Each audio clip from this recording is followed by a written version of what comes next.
Welcome to Pick Me Up, I'm Scared, the podcast. I'm your host, Madeline. And I'm your co-host, David. Today, I think our episode's going to be really good. I think it's going to be a lot of fun. Yeah, you texted me. I got like kind of a weird flurry of text messages where you had one idea that you'd been pushing for a while. Yeah. Which is the National Endowment for Democracy. Very interested in that. And we do talk about that today a little bit. Yeah, I mean, I assumed it would come up. And then you got a copy of the Epoch Times. Yeah, that's true. It was on my doorknob in a little plastic bag on my front porch. And it was the most fascinating surprise. Yeah. You know, I'd heard of it. I'd never seen one in person. Yeah, this is like what's that? There's that like slightly culty socialist party that shows up at all the protests and hands out like flyers and shit. It's not the Epoch Times. Well, no, I know, but like it feels like in a way like the Epoch Times is kind of like ambiently just there. That's true. It is just there, kind of everywhere. I feel like the thing that we usually see is the Shen Yun ads. Yeah, the Shen Yun ads, I kind of want to go. I kind of want to go too, and then we're going to talk about what happens at Shen Yun, and you're going to get to a part, and I know you're going to be like, oh, I need to see that, because I got to this part, and I don't want to spoil it, but it was like, whoa, I feel like I would enjoy that visually. Yeah.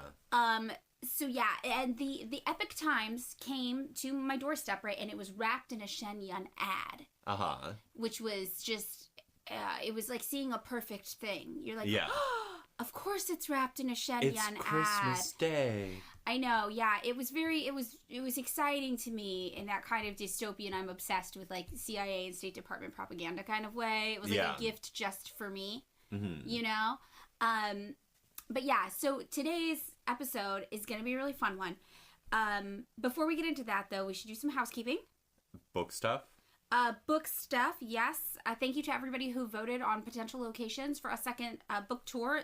I just remembered I actually had an email from my agent that I need to get back to about that, and I messed up. Okay, so there's that. I will be coordinating that. If you haven't bought the book yet, it is still available to buy, and it's available at most people's libraries, although I have been told there is a long waiting list at the library. Oh, okay. So that's a good sign. Yeah. That's a humble brag. But the book is called I Survived Capitalism and All I Got Was This Lousy T-Shirt. So there's that. There's also our Patreon, patreon.com/pickmeupimscared. 2 bonus episodes a month. So it's $3 to be a patron, so that's like $1.50 per episode. I think the bonus episode we're going to do to go along with this is we're going to go through the Epoch Times. We're just going to read some articles. I thought we just, point out some things that interested us. Yeah. Look through it together. Yeah, I thought that could be fun. So, sometimes you'll get full researched episodes over there. Sometimes you'll get things that are a little more casual. But yeah, usually supplementary content. And I think you'll enjoy it. For $1.50 per episode, I think it's worth it. I think it's kind of fun. Then the last thing is we are on social media. I forgot to post on our Instagram for 2 weeks, but I won't do that again. Mm-hmm. It is Pick Me Up I'm Scared Pod on Instagram. Okay. Yeah. And, if you like the podcast, a review helps. Oh, on Apple Podcasts? On Apple or on Spotify. On Spotify, it's really easy. You just give it, star rating. Okay. And on Apple Podcasts, you can leave a little review if you want. Only do that if you like it. If you don't like it, forget I said that. If you don't have anything nice to say. Don't say it at all. I have been heavily influenced by how the United States does propaganda, right? And I am trying to run our reviews like a U.S. propaganda source. Mm-hmm. I just want me to give you the State Department line and you to be an Operation Mockingbird journalist who's being paid under the table through a CIA long leash program to just be a mouthpiece for my beliefs. Or you are going to secretly fund, right-wing paramilitary organizations to, blow up grocery stores and shit. Yeah, either way. I'm aiming for the first one. So the State Department line I'm giving you is Podcast Good. So if you'd like to be a mouthpiece for that, just a review, Podcast Good, that's helpful. If you'd like to do the latter one, hit me up personally. On Patreon. Yeah. That's where that goes. Okay, so all of that out of the way, we're getting into today's topic. If you've read the title, you probably already know. Today, it's going to be really special. This episode's got everything. We will be talking about a MAGA cult, basically, funded by the U.S. government, that's led by a psychic alien who hates the government and also hates gay people, doctors, and mixed-race children. And he's going to teach you how to cure yourself of all of your ailments if you just buy his book and attend his lectures and maybe go live on his compound in upstate New York for a bit. That sounds sick, honestly. I hear a lot of people have been moving to upstate New York, and it's beautiful this time of year. It's a very trendy place to go live. That is for sure. Oh, and also he created Shen Yun. Yeah. Yes. So that is right, people. Today we are talking about Falun Gong, Li Hongzhi, Epoch Times, and the anti-communist dance troupe with more advertising than Jesus himself, Shen Yun. More popular than Jesus, would you say? I would say, like the Beatles, much like the Beatles. I think Shen Yun is the Beatles of our era. You know, this is completely off topic, at the grocery store yesterday, someone walked up to me and said, you know, you look like John Lennon. And I said, oh, because it caught me off guard. And I said, oh, he seemed pretty cool. And she said, no, he was an abuser. He was. She was right. Yeah, and I was like, I don't know why we're having this. Right. So, Shen Yun. So, yeah, I love that this woman just did this to you, though. Put you in an awkward social situation where you had to be like, okay, I like John Lennon. And she was like, that's horrible. Why? Yeah. Yeah. But yeah, so today, talking about Shen Yun, I mean, David, what did you know about Shen Yun? Like, I knew it was like a CIA cult somehow, but I don't think I really understood the details. I mean, my understanding was it came out of a kind of like Tai Chi-esque, like semi-yoga thing in like the 70s and 80s, and then like got real fucking weird at some point. Like that, like it seems like it had like a basis in something a little bit woo, but basically harmless. Yeah, I definitely knew it was like anti-CCP propaganda. Yeah. That part, because it's like, imagine a better China before communism with us. And I think maybe I thought it was like all Chinese expats doing it or something, but like the timing I hadn't quite worked out because they'd be too old to be in the dance troupe at this point. Yeah. People who like fled the Cultural Revolution. This is in the Chicago Chinatown. There is a giant billboard right as you are walking into Chinatown from like Bridgeport area. That's like over like 10 million people saved from communism or whatever. That feels somehow very Shen Yun. Yeah, it does seem Shen Yun. Also, what's interesting to me is that when they calculate the victims of communism, you know, they include all of the Nazis who died during World War II because the USSR defeated Germany. The Nazis are victims of communism. They are, you know, but like soon to rise again in the West German state. Oh, God. It is Easter Sunday, so, you know, the rising again kind of, Well, the thing about Shen Yun is that it is a smaller manifestation, the dance manifestation, of another group called Falun Gong. And Falun Gong is the same group that also has ties to the newspaper, the far-right newspaper, the Epoch Times, or Epoch Times, I guess, Epoch. I heard a lot of discussions about how it's pronounced. Apparently it's Epoch. I kind of like split the difference. I just put like a little extra something on the last syllable of that word, but I think you can pronounce that however. Okay, I think I'm going to do it fast and loose. We'll probably go Epoch Times. I think you just do a different one each time you say it. Okay, I'll try that. And then all of this was created by this guy named Li Hongzhi. So we have to talk about all of this, and the place we should start, I think, is with Li Hongzhi. So this guy, he said that he was 4 years old, and he had this chance meeting with a monk. And he was visiting his grandma, and he went over to this like nearby temple, and then this monk comes out and just stares at him, and then he's like, I was chosen by the monk. And then this kind of started somehow his spiritual insight, he says. Okay. So a monk looked at him, and then he was like, I'm like a psychic genius who will save the world. I have great spiritual insight, and I need to share it with everybody. This is every time a Buddhist monk looks at me, I feel absolutely like, I'm going to go start an anti-communist cult, so I understand how he got there. You get it. Yeah. I mean, the only experience I've had with a monk is that one time in San Francisco, I bought a secondhand Wacom tablet off Craigslist for like $20. And I went to the address to go pick it up, and it was a temple. And then a monk came out, and he was like talking to me about the Wacom tablet. And he was like, oh, what are you going to use it for? And I was like, school. And then I got quiet for a second, and I said, what did you use it for? Because he was a monk, and I didn't think that would be really relevant in his practice.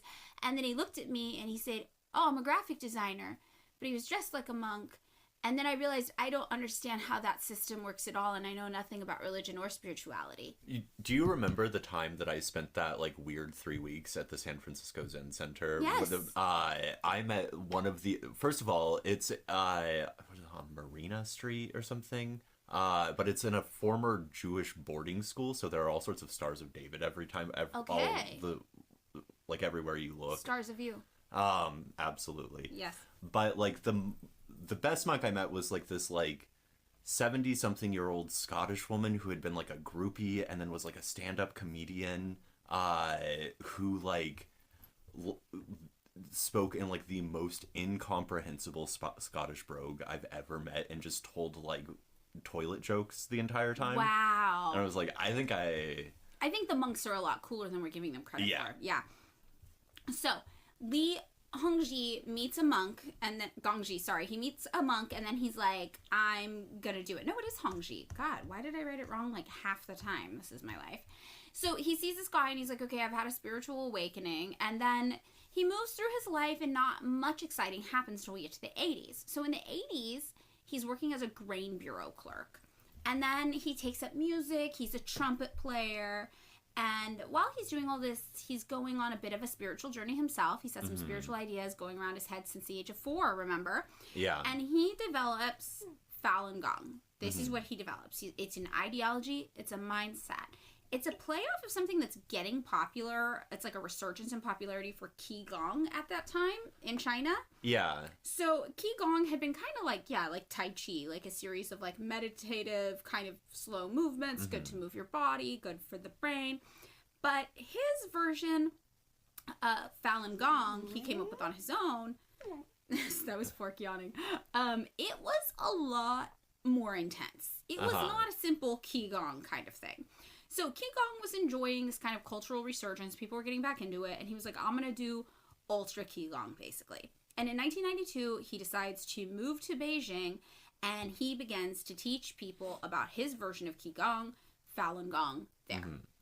So this thing he develops, Falun Gong, it's a spiritual practice is what people call it. He says it's not a religion. That's very important. They adamantly say it is not a religion. But it is a spiritual practice, and it was described by the Chinese government as being just a dangerous cult. I think here's the thing. Anytime that you're starting, like, a whole organization and you have to specify emphatically, this is not a religion, over and over. Something's getting wacky. Cult. It's a cult. Yeah. So...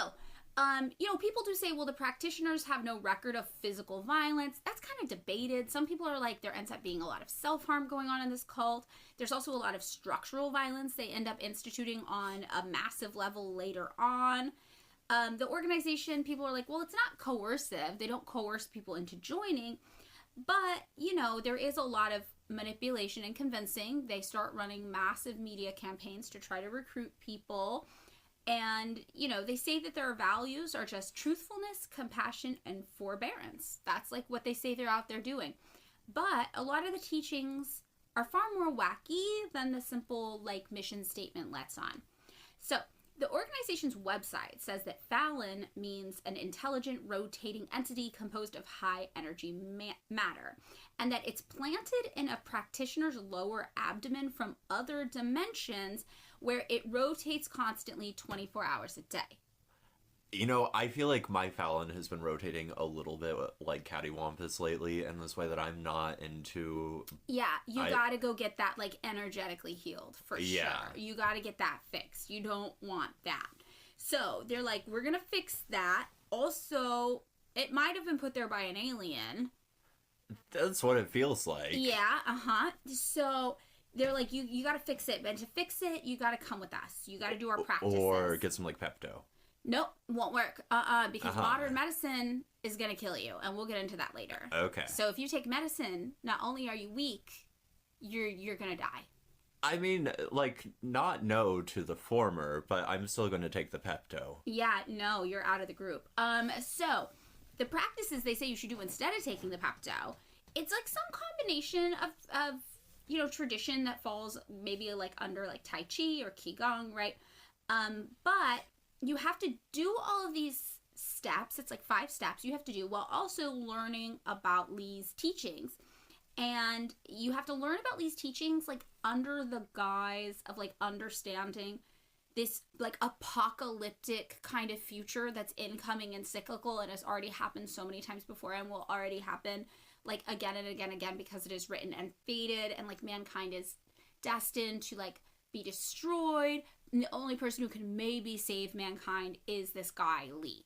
Yeah. He's the only one who can do it. So there's been kind of this long history of apocalyptic sects that promise you this like redemptive transformation, which is what Li was offering people. Like if you do all these steps, you'll become something new, you'll become something healed, you'll become something whole. And there's kind of a history and a legacy of this in China going on at the time. A really famous one was the White Lotus Society, which went back to the Ming Dynasty. So this isn't new necessarily, but Li's teachings are real specific. So he says this is going to be a mix of gentle physical exercise, mental discipline, and just like morality, basically. So there are 5 meditation exercises and a process of moral self-improvement that's supposed to lead you to spiritual enlightenment. And once you reach spiritual enlightenment, then maybe you'll be able to heal yourself of any illness or injury you have. And until then, Li could heal you. Yeah. Depending on what time along his life you approach him, he'll either do it and say if it didn't work, it was your fault. Or he'll be like, I can't just go healing people willy-nilly. You have to learn all the steps and get to like the master level of this, and then you can heal yourself. Okay. So there's all sorts of reasons why it won't work, but depending on when, he might try it to do it for you. And presumably some people just like get over their tummy ache or whatever. And he's like, I healed you. Yeah. Yes. So this is why we start to get into it being called a cult by the Chinese government and by a lot of people who were in this growing up. There's these really rigorous standards. You're not allowed to critique Li at all. He's called the master. He's just referred to as Master Li or Master. And he is also saying on top of like, you can't question me, you can't critique me, you can't take medicine. He is saying that he is like, again, the only person that can like save you from this catastrophic event that's going to happen. He says he was born on the same day as Buddha. He said he was a spiritual prodigy instructed by the most learned Buddhist and Taoist teachers in Northeast China. Remember when he was 4, he had that epiphany. He said by adolescence, he had acquired supernatural powers and a lucid comprehension of the ultimate truth of the universe. And that is the information as an adult he decided to synthesize into Falun Gong. And he does say that we don't worship a deity here. That's why it's not a religion. But Falun Gong promises followers that they can achieve this like physical and spiritual level of transcendence, these benefits, through special meditative practices and like teachings. So, there's a spirituality element. Generously put, there's a cult element. Yeah, there's a cult element. It's real culty, yeah. Yeah. So it combines elements of Buddhism and Taoism with the traditional Chinese practice of Qigong, of course, right? And Qigong itself is like we're harnessing supernatural forces, but not nearly to the extreme that Falun Gong is talking about. Falun Gong was different than Qigong because it was more spiritual, and it had an emphasis on these certain types of like morality issues that Li was all about. So imagine if Qigong and Catholicism had a baby. But not a mixed race baby, because that would be bad. Yeah, okay. Yeah, that would be really bad. Lee would hate that. So, basically, you've got exercises and meditation you have to do, but you also have to, like, adhere to this, like, standard of physical conduct. All practitioners have to. Yeah. So, it's personal conduct. It's, like, how you conduct yourself. It's physical elements, like we talked about, where it's like, well, you can't be taking medicine, because that means you don't actually believe. It's all these studies you have to do. It's like all of these routines. And just your personal morality, right? How you live your life is heavily dictated by Li. Can you give me, like, a sense of, like, what the morals are? Like, is it, like... Oh, Oh, it's like wild. Okay. I'll tell you so many. Basically anything you like, you're not allowed. Sick. Yeah, okay. It's going to be great. Okay, so Li was like, look, there are 3 moral axioms of the universe. They are truth, compassion, and forbearance, and everything you do has to be in alliance with one of these things, basically. And some of the ways that your actions would reflect truth, compassion, and forbearance, according to Li, again, some of them are just like wacky, and some of them are outright horrifying. So, to understand all of this, first we have to talk about Li's cyclical view of history, which I kind of mentioned. Li thought that there were these periods of moral decline, and then they would be followed by apocalyptic redemption. So, like, the world's falling apart, and then some sort of apocalyptic event happens, and then we're redeemed, and everything is good again. And that this cycle just repeats over and over and over again, which means naturally there have been so many different civilizations of humans that have existed, that have gone through this, that have died, and then started again. Mm-hmm. So, Li is like, right now, our modern world, we're in a degenerate state. We are in the period of moral decline, and you can see that when you look around at popular culture and everybody's loose social mores, right? So this meant that Li has a lot of beliefs about what's evil in the world and what you got to avoid. And this would be everything from drug use to being gay to, yes, interracial couples to soccer. Like, he really hated soccer. Yeah, he once said the demon nature that bursts forth on the soccer field when describing soccer. I understand. Like, I have seen what happens at English soccer games. Do you think he might have a point? I'm saying maybe. Yeah, there is rioting. I've seen it. Yeah. Well, he was like the soccer demonic. The Satan loves the demons love the soccer. Hooligans, perhaps. Soccer hooligans, yes. So his beliefs included, first of all, like we talked about, rejecting modern medicine. That was a big one. So Li once said, when people have health problems, they seek out doctors to cure them. When doctors treat health problems, they only take care of things at the surface of the body. Humans eliminate some karma because of the suffering of falling ill, but the majority of the karma and the root cause of what in essence causes the health problems are in other dimensions. I forgot to mention that. It's all about karma. So, you do some things, you lose karma, you gain karma. It's all about balancing the karma with him. So, he says, doctors can't treat those things. And the root cause of falling ill is still there. So, in each of their many lives, because people have many lives, because we have many dimensions and everything happens over and over again, people have some karma left over. So, like, you're reincarnated and you still have karma from your last life, whatever. So then he says, do you know what the bodies of today's people are like? When giving a class, I can see that black stuff fills the bone marrow of some students.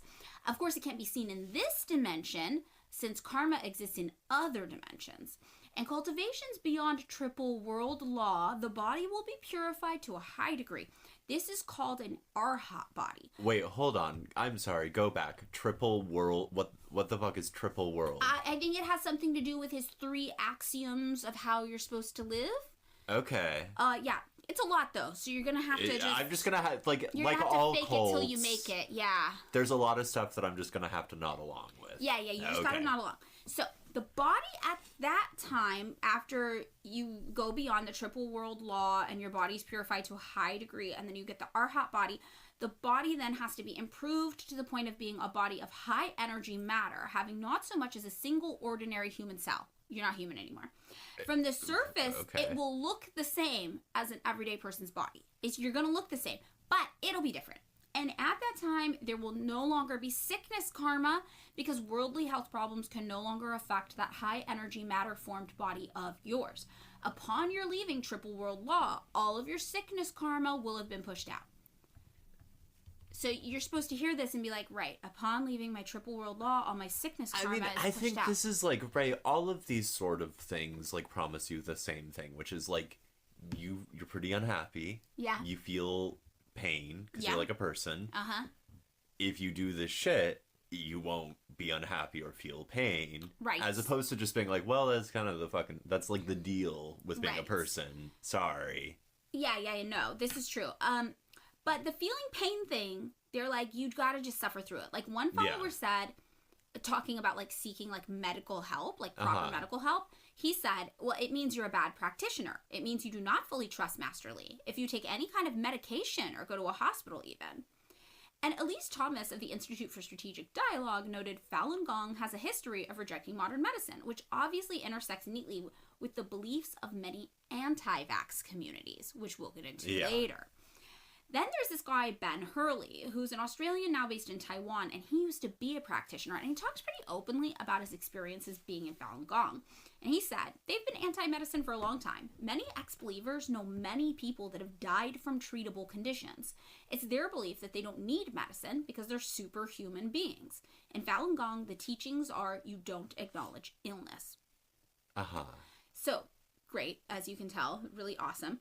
A San Francisco man named Samuel Luo has claimed that his mother and stepfather refused essential medical treatment because of Falun Gong's teachings that sickness is based in karma. And Luo ended up setting up a website called The Untold Story of Falun Gong in 2007. And, Falun Gong tried to get it taken down because he was talking about his experiences. And he's like, hey, this group is literally killing people because they're telling them not to take medication. The organization also threatened to sue the International Cultic Studies Association for bringing Luo to a conference as a presenter to talk about his experiences growing up in Falun Gong. And, it's not just physical stuff. Like, Li also thinks that mental illness is caused by evil spirits.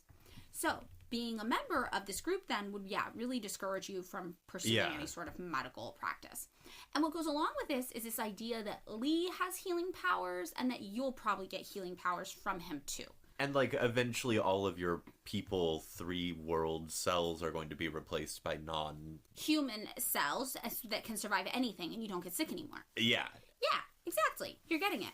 So, he claimed that he had healing powers and also he had the power to teach people how to heal themselves and others.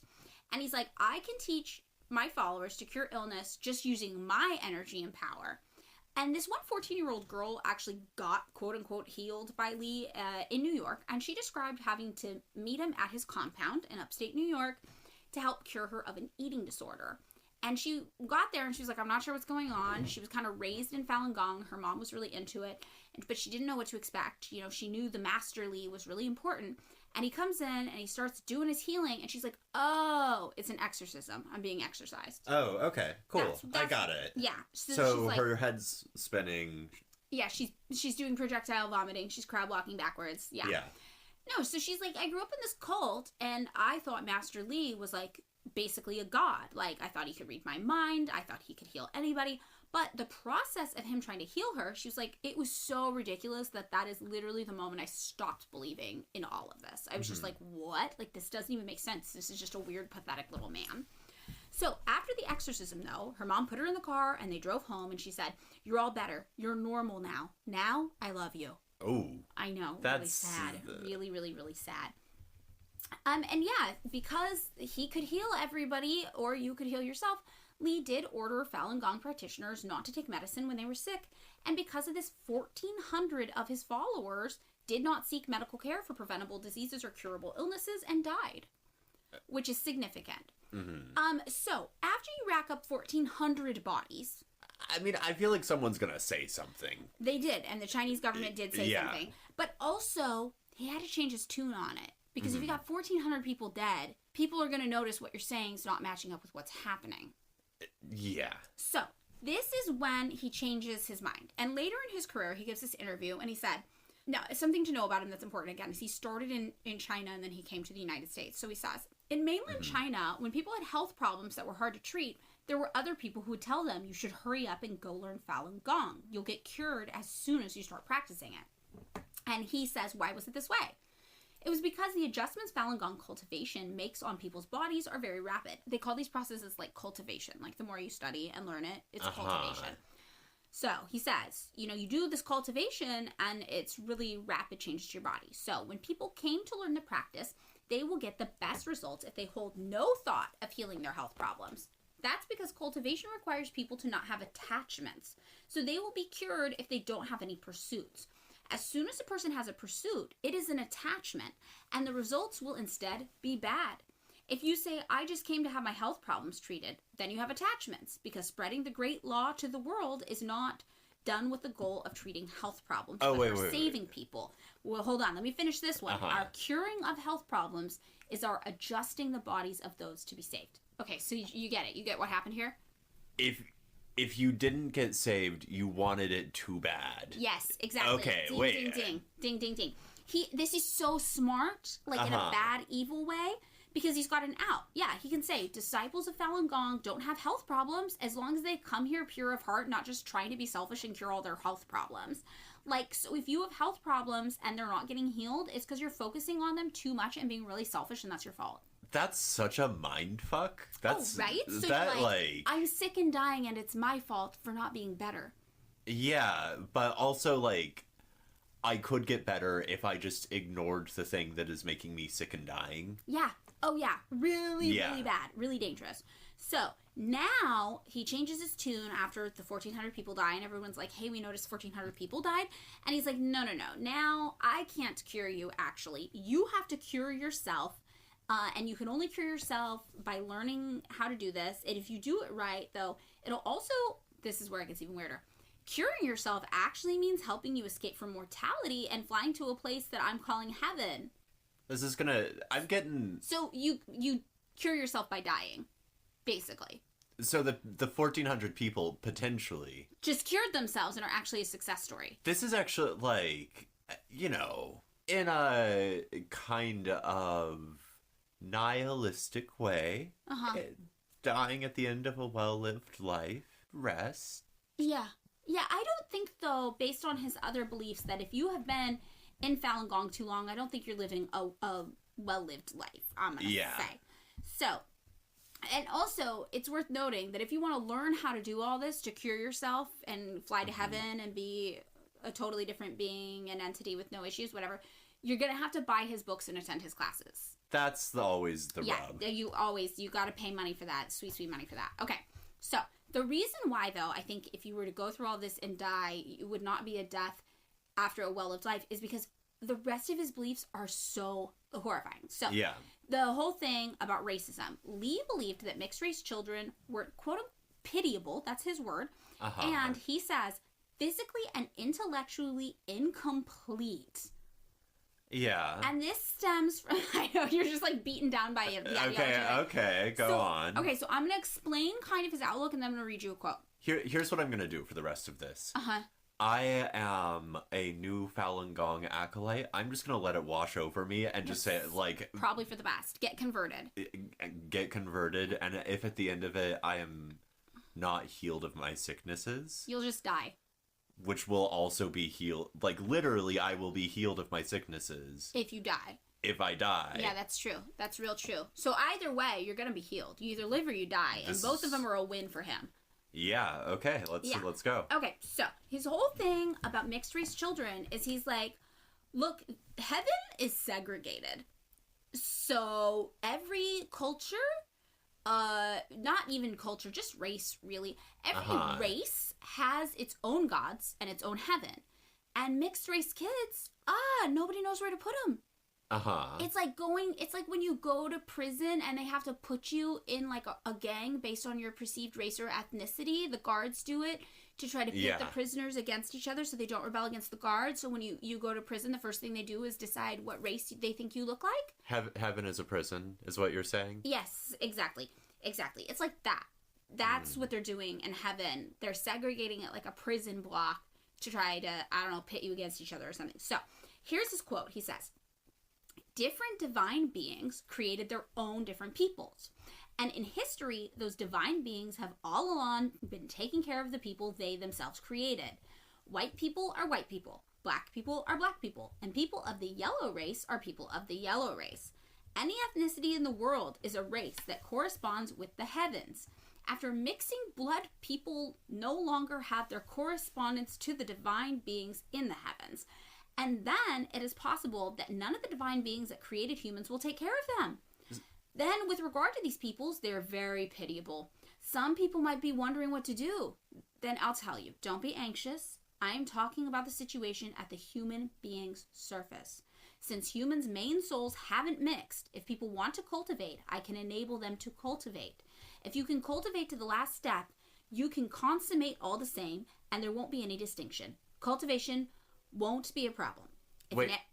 Did you not follow that? I thought that was so clear. Is he saying he can cure mixed race people of being mixed race? Yes, that is what he's saying. Yeah. He's gonna get you into heaven, but only if you make it to the very end of all his teachings. And then you're no longer mixed race. You got a home in the heavens with a god of people that look just like you in the segregated prison heaven. Okay. So then he says, if an everyday person is in the circumstance we just discussed of being mixed race, then he will lead a very pitiable life. The divine beings above won't recognize a region where there is a concentration of mixed races. So normally the people in such a region are destitute and have a hard life. So this is him saying, if you're mixed race also on Earth, it's going to be bad. You're going to be poor and miserable. And if there's too much mixed race miscegenation, I've never known how to say that. Yeah, that is the term, but I don't know how to say it. I've just seen it written. In like a certain place, like there's like a weird like bleeding into nationalism thing where it's like, look, listen, I'm just saying, if there are too many people who are like getting down with each other, all of it's falling apart. It's all gonna fall apart. And that's why he's like, interracial couples produce flawed children and make brittle societies. This is a quote? Well, yeah, well, it's a summary. It's not, but it's pretty accurate. Okay. So yeah. Also, he thinks that the reason people want to make mixed race children is because of aliens. He's like, it's an alien plot to drive people further away from their gods. This is like, you know, like the later seasons of X-Files where they like commit to the bit of the aliens as opposed to leaving it kind of vague. Yeah. Right? I feel like he's committing to the bit of the aliens a little too hard. Oh, yeah. I mean, and there's a lot of alien stuff he's committing to. He says that the pyramids were probably built by Atlanteans. He said that there are humanoid populations living on the ocean's floors.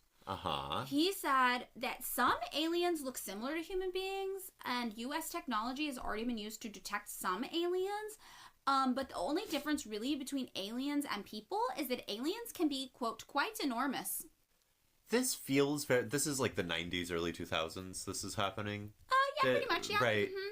This feels very of the time. Yeah. Right, like, you know, I remember, like, going over to some cousin's house in the 90s and having a bunch of, like, weird books about Atlantis shit on their bookshelves and just being like, okay, I don't know what the fuck that is. Yeah, there was, like, an occultism revival of some kind happening. Yeah. And he was tapping into this. He was like, also, aliens are trying to control us all because they're trying to make us dependent on modern science. Sometimes he says he himself is an alien. Other times he says that we can just think of him as a human. And most of the time, though, he just says we wouldn't really get it. Fair enough. Yeah.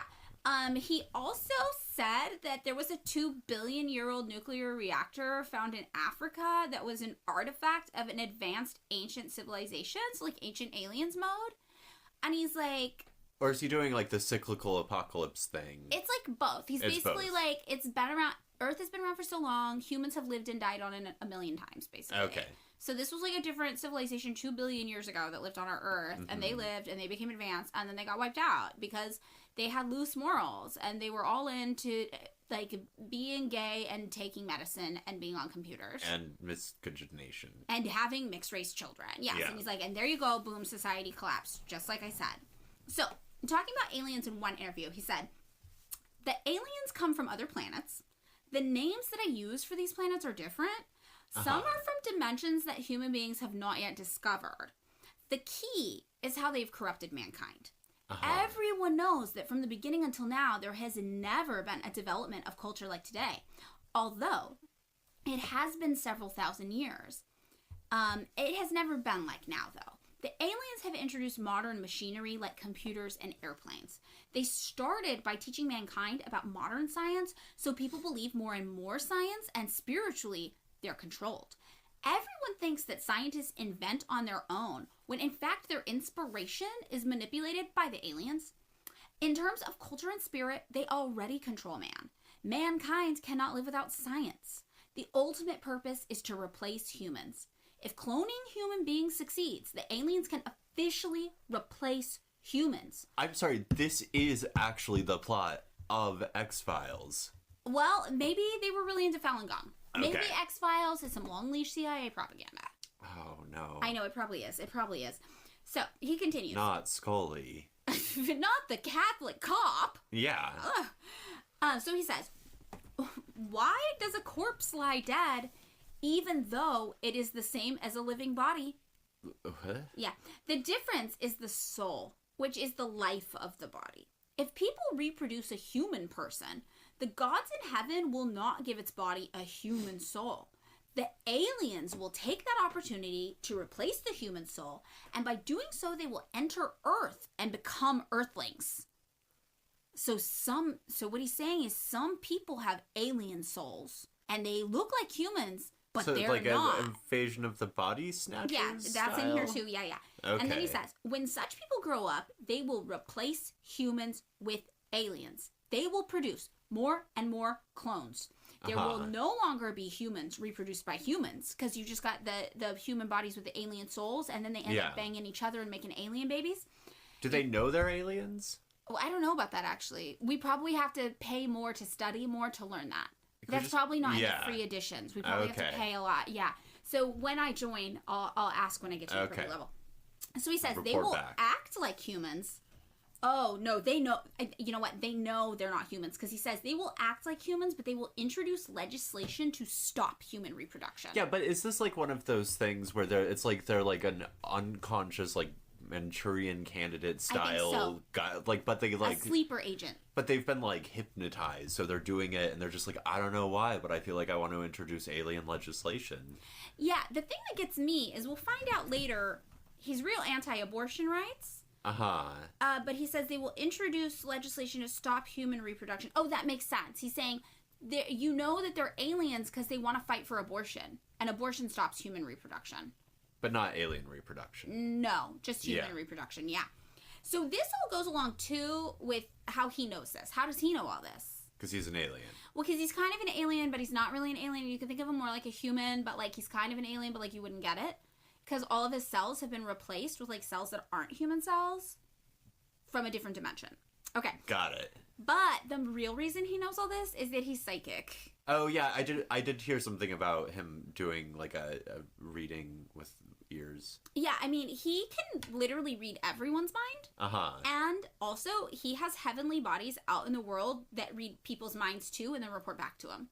So he literally knows what everybody is thinking all the time. So he knows what I'm thinking now. Yeah, and he knows what I'm thinking now. And he knows what Fork, Tiny Dachshund Friend, is thinking now. I mean, I'm not sure Fork is that's an alien. Thinking? Oh, you think she's an alien? No, that makes sense. If anyone's going to be introducing legislation to stop human reproduction, it is Fork. Yeah. I actually believe that. Fork is an enemy of the people. Okay, so he also says that because he can read your mind and he has all these heavenly bodies reading your mind, he's like, basically all of your thoughts are being monitored by me at all times. So if you think something weird, like bad stuff about Falun Gong, I'm going to know. And he also says, on top of that, that you can levitate. And he said this in an interview, and the interviewer was like, oh, you've seen people levitate? And he said, I've seen too many people do it. This is, okay, as an aside, when I was at, like, the evangelical Christian school, my Bible teacher, same thing. He was like, it's a devil thing. Oh. He was like, and I remember just sitting there being like, no one you don't even believe this. Well, you're just talking to talk. I think that Lee believes it, because then the interviewer was like, who have you seen levitate? And he was like, David Blaine. He's like, that's real magic. He was levitating. So sick. Yeah. So then he said also, if you study enough, you can get like more psychic powers. Like you can probably become immune to extreme temperatures. You can probably figure out how to do remote viewing. And you can build telekinetic force fields around yourself for protection. So, like, imagine you're walking down the street and you're, like, in New York City and someone's air conditioner above you starts to fall off the side of the building. And you're like, oh, my God, that's definitely going to fall on me and I don't have time to get out of the way. Boom. Instant telekinetic force field protecting you.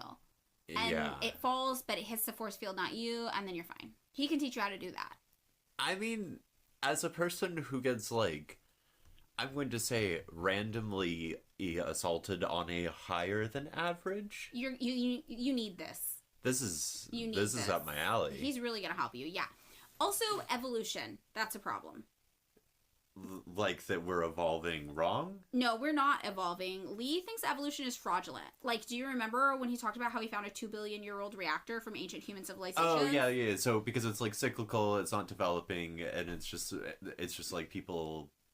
There are people and then there are not people. Right, exactly. And Darwin is so wrong. And evolution, not real. So fraudulent. Okay. He also hates gay people. Hates them. He says homosexuality is a, quote, filthy, deviant state of mind. And he says that it's actually all the gods' plan to eliminate the gay population. There's going to be a gay apocalypse. How?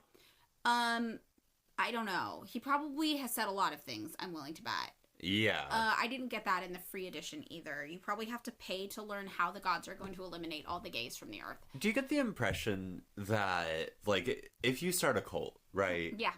Mm-hmm. At a certain point, you just gotta keep talking. Yes. Right? Like, it's just like, I just gotta keep saying shit. And I think this guy's a great example of that. He loves to talk, and he's saying so many things. Because if you, like, don't keep talking, people are gonna be like, well, I guess we got it. And he's like, no, there's more. Yeah. You gotta pay for the more, though. And eventually you're just saying random. Like, it's like, you have to extemporize a lot. And that's what he's doing. So he gets to the point where he's like, being gay, yeah, real bad. That creates negative karma. You don't want the negative karma. Yeah. You're never gonna get healed that way. He also says, similarly, drug use, drinking, smoking cigarettes, all bad. You don't want to do any of that. Oh, I'm fucked. Yeah, you need him real bad. He says that these are desires that stimulate the human addictive nerves, and so that makes them literally an attachment. You get attached to doing them, and attachments, bad. That's not wrong. I mean, he's not wrong. He's not wrong. Mm. He could have been instead that guy who accidentally started AA. Or the easy way to quit smoking guy, which I just, when I was, like, putting books on my bookshelf, I found my copy of The Easy Way to Quit Smoking. It did not work. Well, I quit halfway through because I wanted to keep smoking, because it tells you to keep smoking while you read The Easy Way to Quit Smoking, and then, like, I got halfway through and I was like, the whole premise of the book is he's just going to be like, I'm not going to tell you to quit smoking, but then here's a bunch of shit about smoking that's really bad. Yeah. And then you were like, oh no, this is making me not want to smoke. Yeah. So you quit. Yeah, but then I was like, I will get so much less cool. If you quit smoking? Yes. Wow. Okay. I've never smoked. I thought you'd smoked one cigarette and then said, oh, this is not even a full cigarette. It was like 2 puffs. It was like 1, and then I was like, no. And then I was like, am I sure? And then I was like, yeah, real bad. Well, this is because you're, like, mostly made up of alien cells. That's true. Yeah. And the alien cells can't handle it. That's so true. You get me. Also, sex. Lee is like, is sexual indulgence immoral?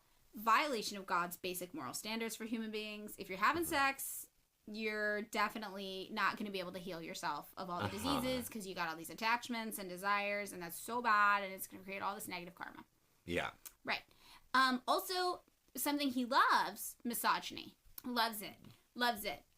He's like, oh, you're a woman? You need to cover it all up. I don't want to see anything. Oh, you're a child? You're a teen or a tween? Close enough to a woman. Cover it all up. I don't want to see it. Okay. So you got to be real covered when meeting Master Li, if you're a woman. Also, there's like a real idea of how the women are supposed to look. So this one little girl auditioned to be in Shen Yun, and her dance instructor grabbed her stomach, shook it, and told the other kids this is an example of how a woman should not look. So like fat shaming. Yeah, okay. Fat shaming. The girl was just 13 years old. Yeah. And she later ended up being hospitalized with anorexia. So, he's like, women, you gotta be real thin. You gotta be so skinny. So skinny. And also, I don't want to see your bodies, ever. So, like, minimize the amount of body as much as possible. Exactly. And cover what's left. Okay. Cover what's left, because I'm willing to bet he's like, I can't be tempted into sexual indulgence because that is a violation of God's basic moral standards. So, cover it up, ladies. Something else he loved, anarchy. You know, I never trust an anarchist. I mean, he really hated the government. Specifically the CCP. I mean, all government. Yeah, okay. He really said government is useless. And he's like, look, no government can solve the problems I'm talking about here. Like doing drugs, or dating someone of a different race, or being gay, or being a woman. The government can't make you not a woman. He's not wrong. He's not wrong. He's like, only I can make you not a woman. Not a woman, I guess. I don't know. But then he hates queer people. So he's not trying to... So there's no forcible masculinization of women going on here. So I don't really understand. But whatever his problems he thinks there are, he's like, the government's not going to help you. Only I can help you. Turn to me. So these are his little beliefies, just some of them. And he claimed that it was his burden, like his task, to help as many people as possible realize the folly of their ways. Their love of soccer, for example, or having a partner of a different race, or being gay, or not believing in aliens, or going to the doctor when they're sick. Or being a woman. So through Falun Gong, he's like, I can help you, and then this moment of redemption will arrive, and it will. Lee's like, it's coming soon. Like, our society is collapsing because it's so morally degenerate, and the new apocalyptic society is going to take its place, and when that happens, you will be safe. And he called this process Fa rectification, and in that pursuit, he was like a god. And his followers were expected to treat him like a god. Hence there Master it Li. is. Yep. Yeah. So one woman who was in Falun Gong pulled her kids out of school and quit her job. And they had been Catholic. The kids were in Catholic school. And she was like, nope, this one's better. Pulled her kids out of school, quit her job to instead take up selling books for Falun Gong and devote every other spare moment of her time to studying this guy's teachings. And her kids ended up super traumatized by this. They were just like, we were neglected because our mom was so obsessed with Falun Gong. So her daughter later said, part of the whole premise of the practice is getting rid of your human attachments in order to attain salvation. I think a lot of the parents conflate human attachment with basic parental love and emotional presence with your children. So the kids whose parents were involved in this were like, oh yeah, our parents were giving us nothing. Li also said that Falun Gong is something only he came up with, right? But he came up with it millions of years ago.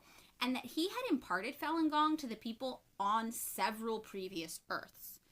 And only Falun Gong, of course, can save the universe from catastrophe, and that is why Li Hongzhi is its sole savior and why he is like the god. And that is why so many people from other religions were interested in his teachings, like this Catholic woman. So they were like, look, wait, I'm sorry, this feels like he came up with this millions of years ago. Yes.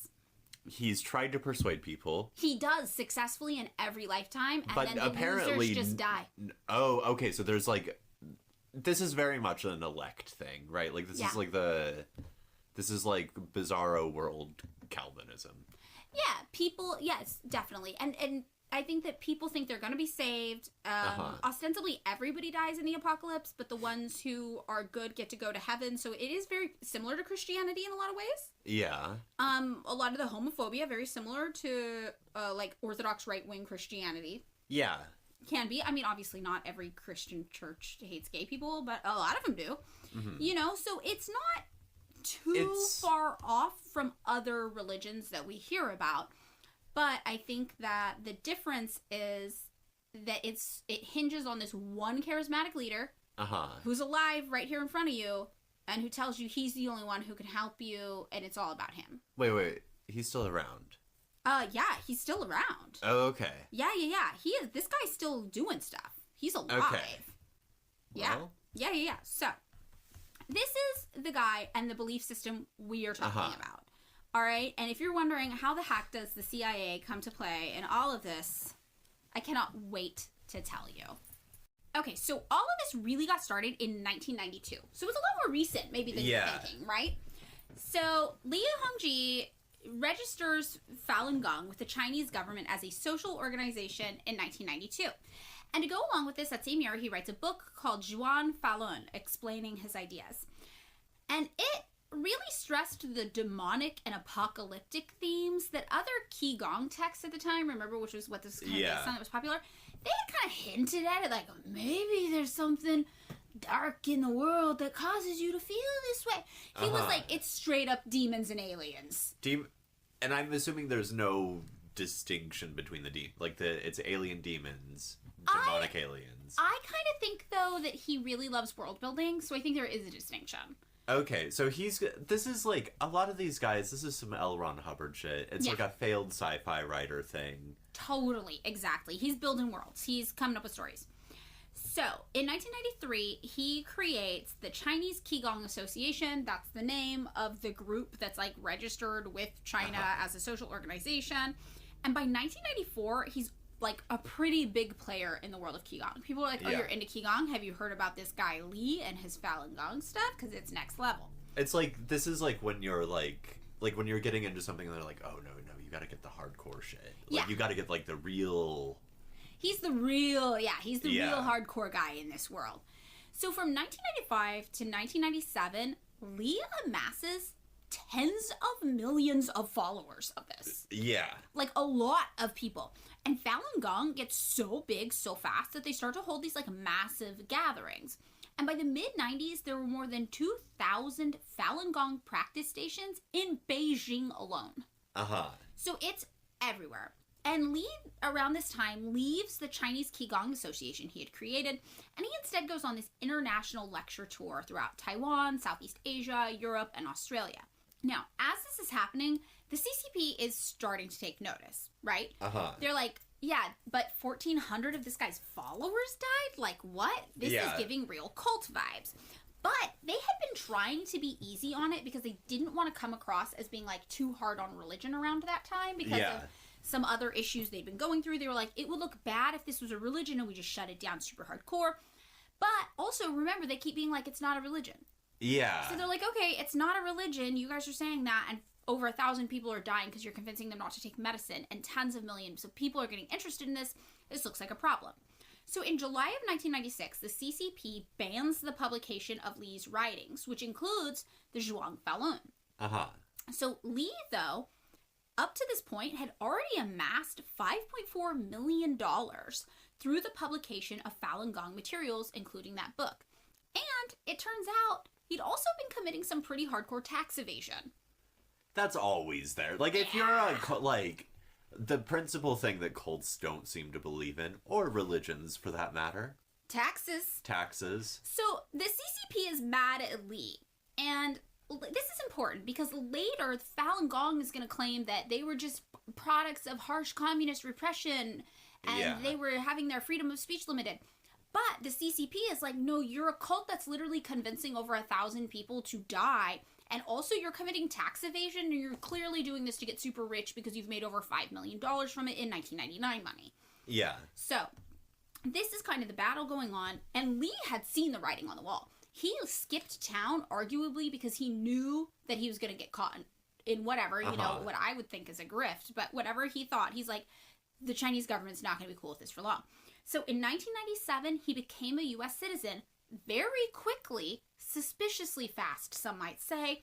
And in 1998, he moved to New York.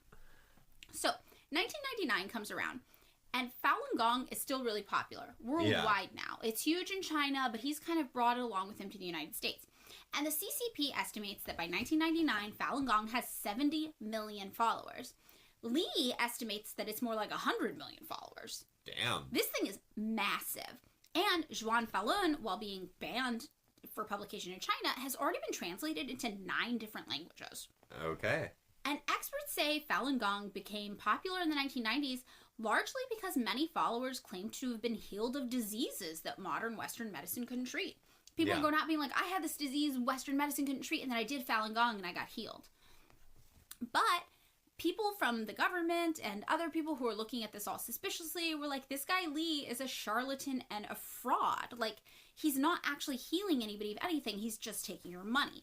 And articles written around this time would call Li a swindler who was spreading superstition and pseudoscience. Uh-huh. Which... Yeah, no, I mean, that's what he's doing. Exactly, yeah, that's what he's doing. So the government continues banning sales of these Falun Gong publications. Meanwhile, though, from New York, Li connects with practitioners in Beijing through, like, email lists and, like, chat rooms and, like, message boards and stuff online. He's on AOL Messenger. Basically, yeah. He's hitting people up, and he's like, hey, Li here in America, bloop, just want to check in and see what you guys are up to. Demon Alien Li 102. You wouldn't understand. Uh-huh. Yeah, so he encourages them. He's like, you know, the government in China is really trying to say we can't do Falun Gong. You should protest. Uh-huh. So he encourages them to do these peaceful protests, saying that they're being suppressed, you know? Meanwhile, the CCP has labeled Falun Gong an evil cult. That's what they're like, this is an evil cult. This is going to make you die, and he's going to take all your money, and then he's going to flee the country. Like, this is not, why are you all so obsessed with this? Yeah. This is not good. This is an evil cult that's telling you, like, aliens are controlling your body, and this one man can psychically heal you, and then you all die. I don't get it. So. You know, I gotta say, I'm with the CCP on this one. It does sound like an evil cult to me as well. Yeah. So Falun Gong, though, they have a series of demonstrations and protests, right? And there's a lot of people that show up for these. Like, one people estimated 30,000 people came to. Yeah. Some adherents would present like open letters to party leadership. One person went to the residential compound and demanded official recognition for Falun Gong. And they were like, this is our constitutional right to free speech, press, and assembly. Party leaders, again, were really confused on what to do here. Like, it wasn't cracked down on sooner because they didn't want to be seen as being really tough on religion. So people were really mixed on what they were supposed to do. Party leaders, some were like, we should just ban Falun Gong outright. And others were like, well, if we do that, it might look bad. And still others were like, I actually do Falun Gong and I like it. Yeah. So there was a lot of contradictory messages coming out kind of the government. President Jiang Zemin, though, was really shocked by how fast and easy Li had gotten U.S. citizenship. He's like, that's suspicious. The U.S. doesn't just give random immigrants citizenship like that. Yeah, yeah. So he was like, U.S. officials are somehow involved in this. Uh-huh. And he's like, I don't quite know how, but this is the United States doing, and this is some bad shit, and we've got to shut it down.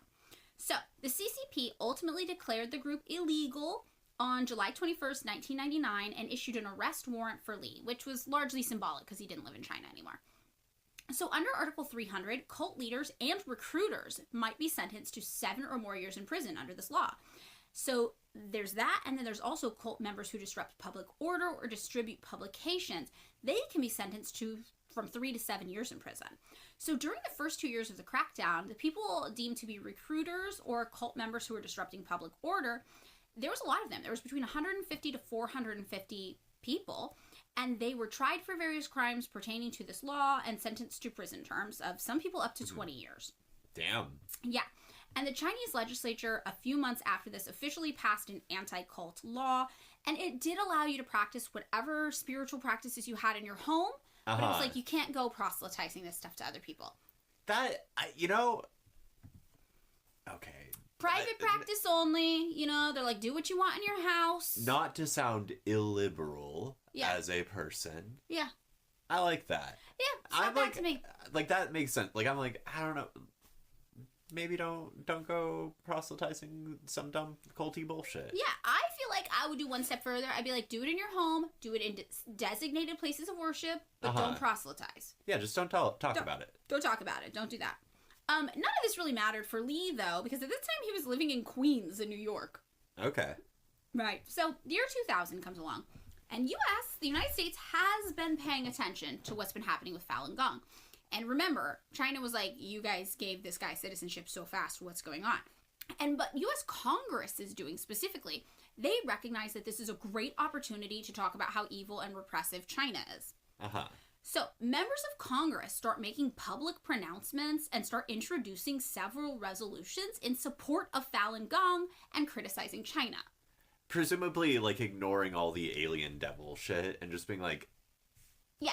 Yes, they're like, it's a religion, and China's not letting them do their religion. And because it has the sort of, like, its connections with, like, Qigong, which is, like, a little bit more, is, like, harmless. Yeah. Right? Like, it's Tai Chi kind of shit. Right.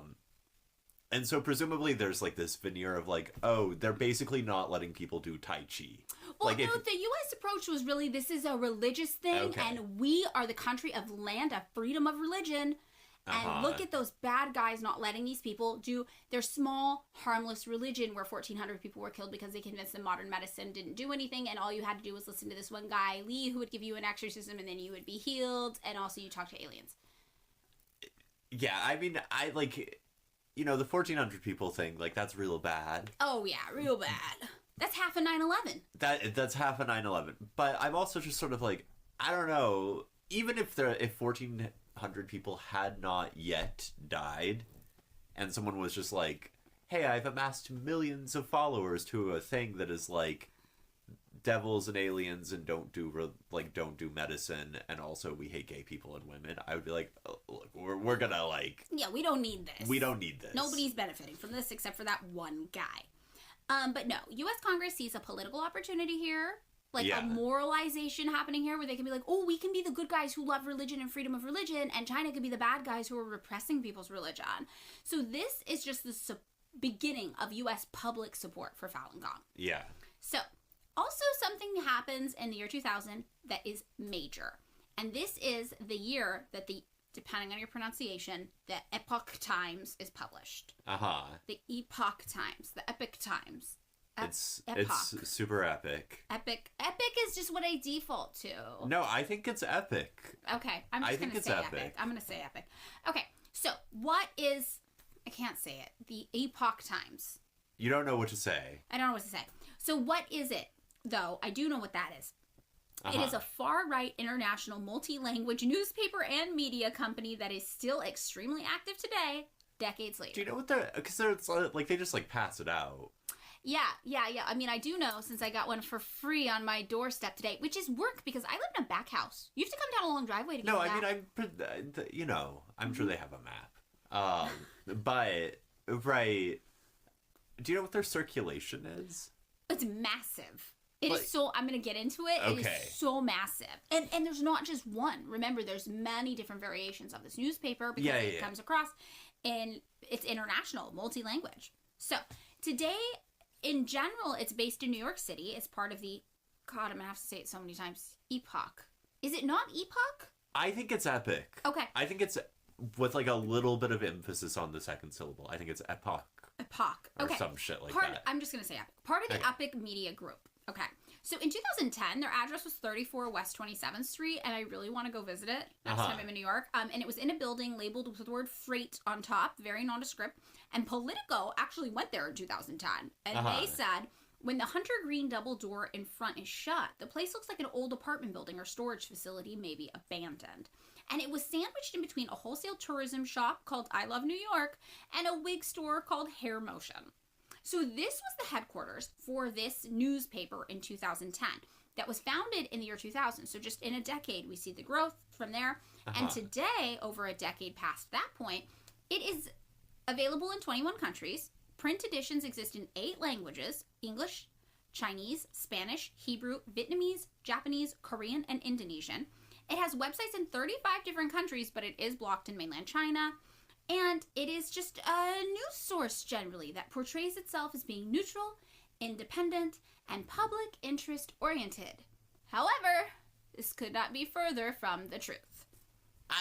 See, this is the thing. Like, I think I am coming out as pro-censorship.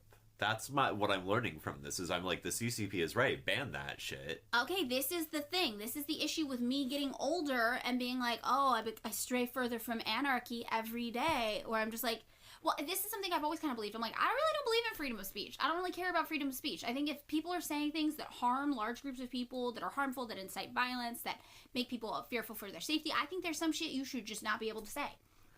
And I don't really think that's controversial. I mean, look, I don't know what to say about that, but like I do think in this one specific instance, if I were the CCP, I would be like, this is fucking dumb. We're banning it. Yeah, banning things that are harmful for people. No, I totally get it. So, it might present itself as just being this little, neutral, independent, public interest-oriented paper. But in reality, it is a racist, homophobic newspaper that espouses COVID and climate change denial while also spreading anti-CCP propaganda and supporting right-wing leadership all around the globe. That sort of makes sense for... It really does. And when you think about the right-wing element, you can see how so many of Li's beliefs translate into, in the United States, like white Christian conservatism.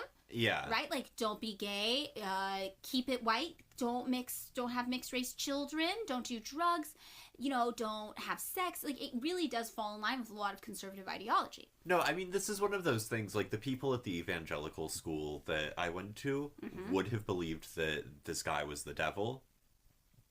For, like, racist reasons. Right. But, like, they also would have agreed with him on basically everything. Right. So, yeah, not shockingly, right-wing pillars of the American government start loving this newspaper, the Epoch Times. So, it's important to note at this point, the newspaper isn't technically owned by Falun Gong. However, it was started by Falun Gong practitioners to spread Falun Gong ideology, and Li approved of it and visited it and was like, good job, guys, keep it up. And many of the paper staff are Falun Gong practitioners. The chairman of the newspaper's board has said, though, it is not a Falun Gong newspaper because Falun Gong is a question of an individual's belief. Okay. So they're really circumnavigating, they're like, no, it couldn't possibly be because Falun Gong lives within your soul. It can't be a newspaper. It's in your abdomen. It's in your abdomen where the aliens are. Yeah. Right. But, obviously what we see from this paper is that Falun Gong as a group uses it for public relations campaigns, and the paper is connected with the group and carries really sympathetic coverage of it while also pursuing things that align with Falun Gong's goals. For example, one guy was a journalist there and he didn't realize what he'd been hired to do, and they told him he was never allowed to say the word gay. So he had to cover the post-nightclub shootings without saying the word gay. Huh. And he was like, oh, this is real weird. This is kind of amoral. I don't know what to do about this. And he ended up quitting later. But yeah, so they definitely have this agenda, this slant to support just Li's belief systems. Even this, though, like how obvious it is what's going on, the English Epoch Times chair, Stephen Gregory, still denies that the Epoch Times is directly connected to Falun Gong, even though independent reports have confirmed this connection like a number of different ways and a number of different times. So Li, for example, himself has called the Epoch Times, quote, our media, talking about Falun Gong. Yeah. Along with something else we're going to talk about called the New Tang Dynasty in a bit, which is a digital production company that comes about in a few years following this, and eventually what we will see become the Shen Yun dance troupe. Also, former Epoch Times employees have noted Falun Gong practitioners' involvement in the management and editorial process at the top. Ben Hurley, who was the Australian former Falun Gong practitioner, wrote for the paper from 2005 to 2013, and he said that the paper's target audience of Falun Gong followers, quote, believed that Trump was sent by heaven to destroy the Communist Party. This is also, I mean... I think that sentence is so wild. Like, Trump was sent by heaven to destroy the Communist Party? Like... That's real. That's real. I want to tattoo that sentence on my body. How is that real? I think, I don't know what Trump, no matter where you happen to fall on, the mainstream political spectrum, he made you go crazy. Oh, yeah. It was, He had an infuriating effect on anybody who cared about human rights, and anybody on the right just became, even more feral and rabid over him. Yeah. No, that's so true. So 3 anonymous former employees said Epoch Times workers were encouraged to attend weekly FA study sessions outside of work hours specifically to study Li's teachings. And former employees have said that criticizing the Epoch Times amounts to disobeying Li himself and could get you in big trouble, so you can't do that. And James Toe, who's a New Zealand political scientist, described the Epoch Times as the primary mouthpiece of Falun Gong, writing that it lacked credibility. So, it wasn't founded by Falun Gong, right? But it was founded by a Falun Gong practitioner named John Tang and some other Chinese Americans who were affiliated with Falun Gong.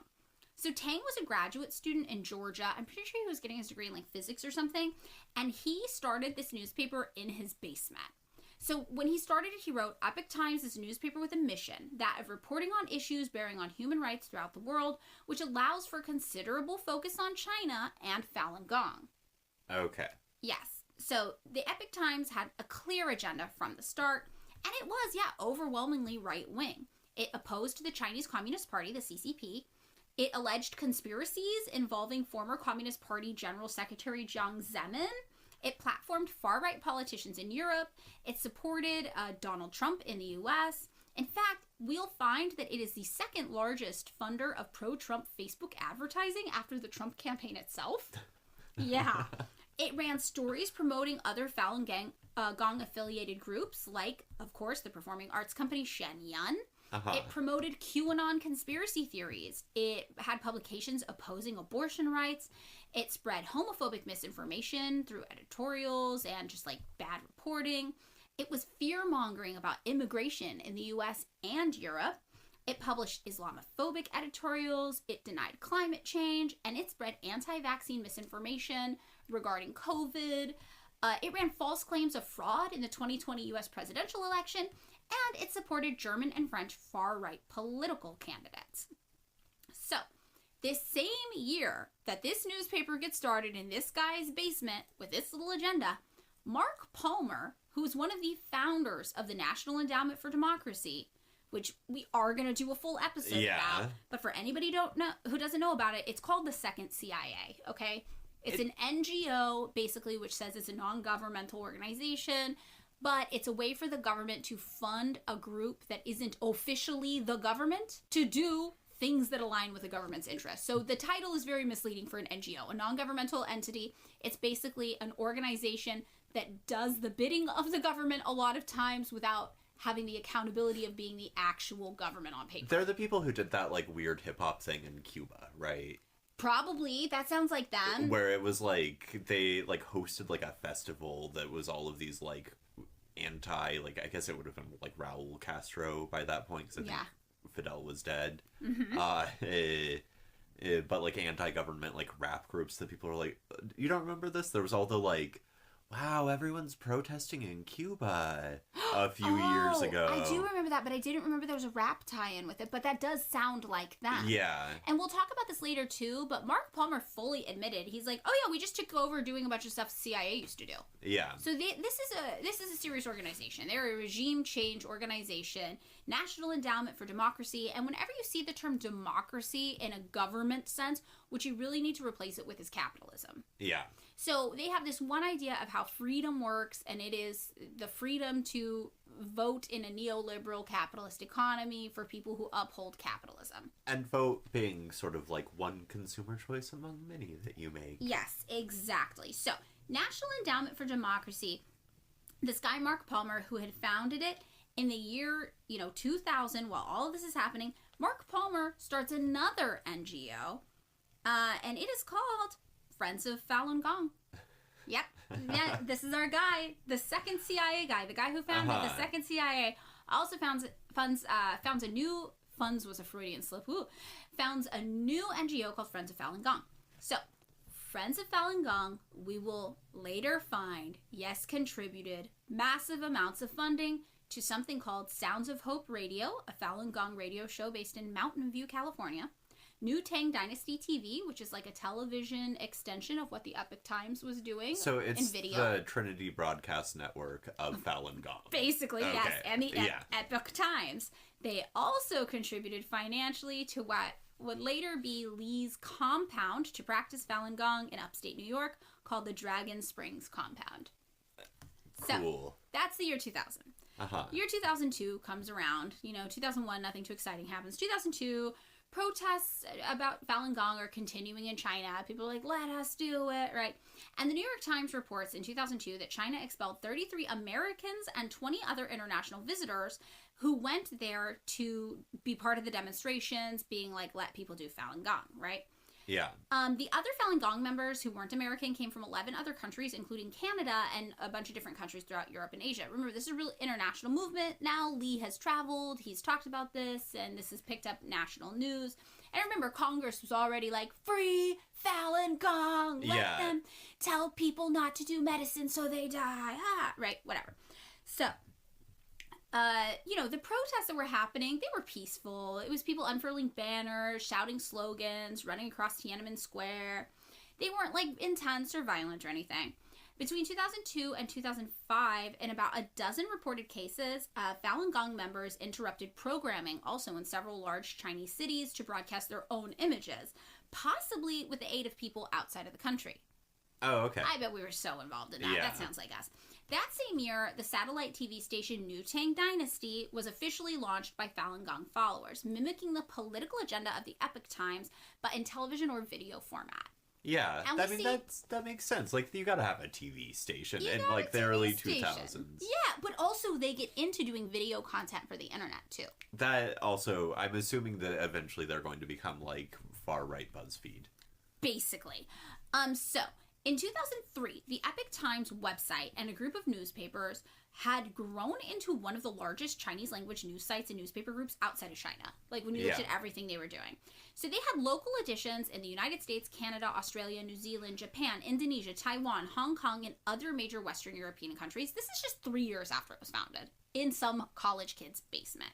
Yeah. The first English edition launched online in September of 2003, and a sociologist, Yuji Zhao, wrote that year that the paper, quote, displays an indisputable ideological and organizational affinity with Falun Gong, and that it strongly emphasizes negative portrayals of the Chinese government and positive portrayals of Falun Gong. So, the people are instantly like, this is definitely a Falun Gong newspaper, You're not fooling anybody.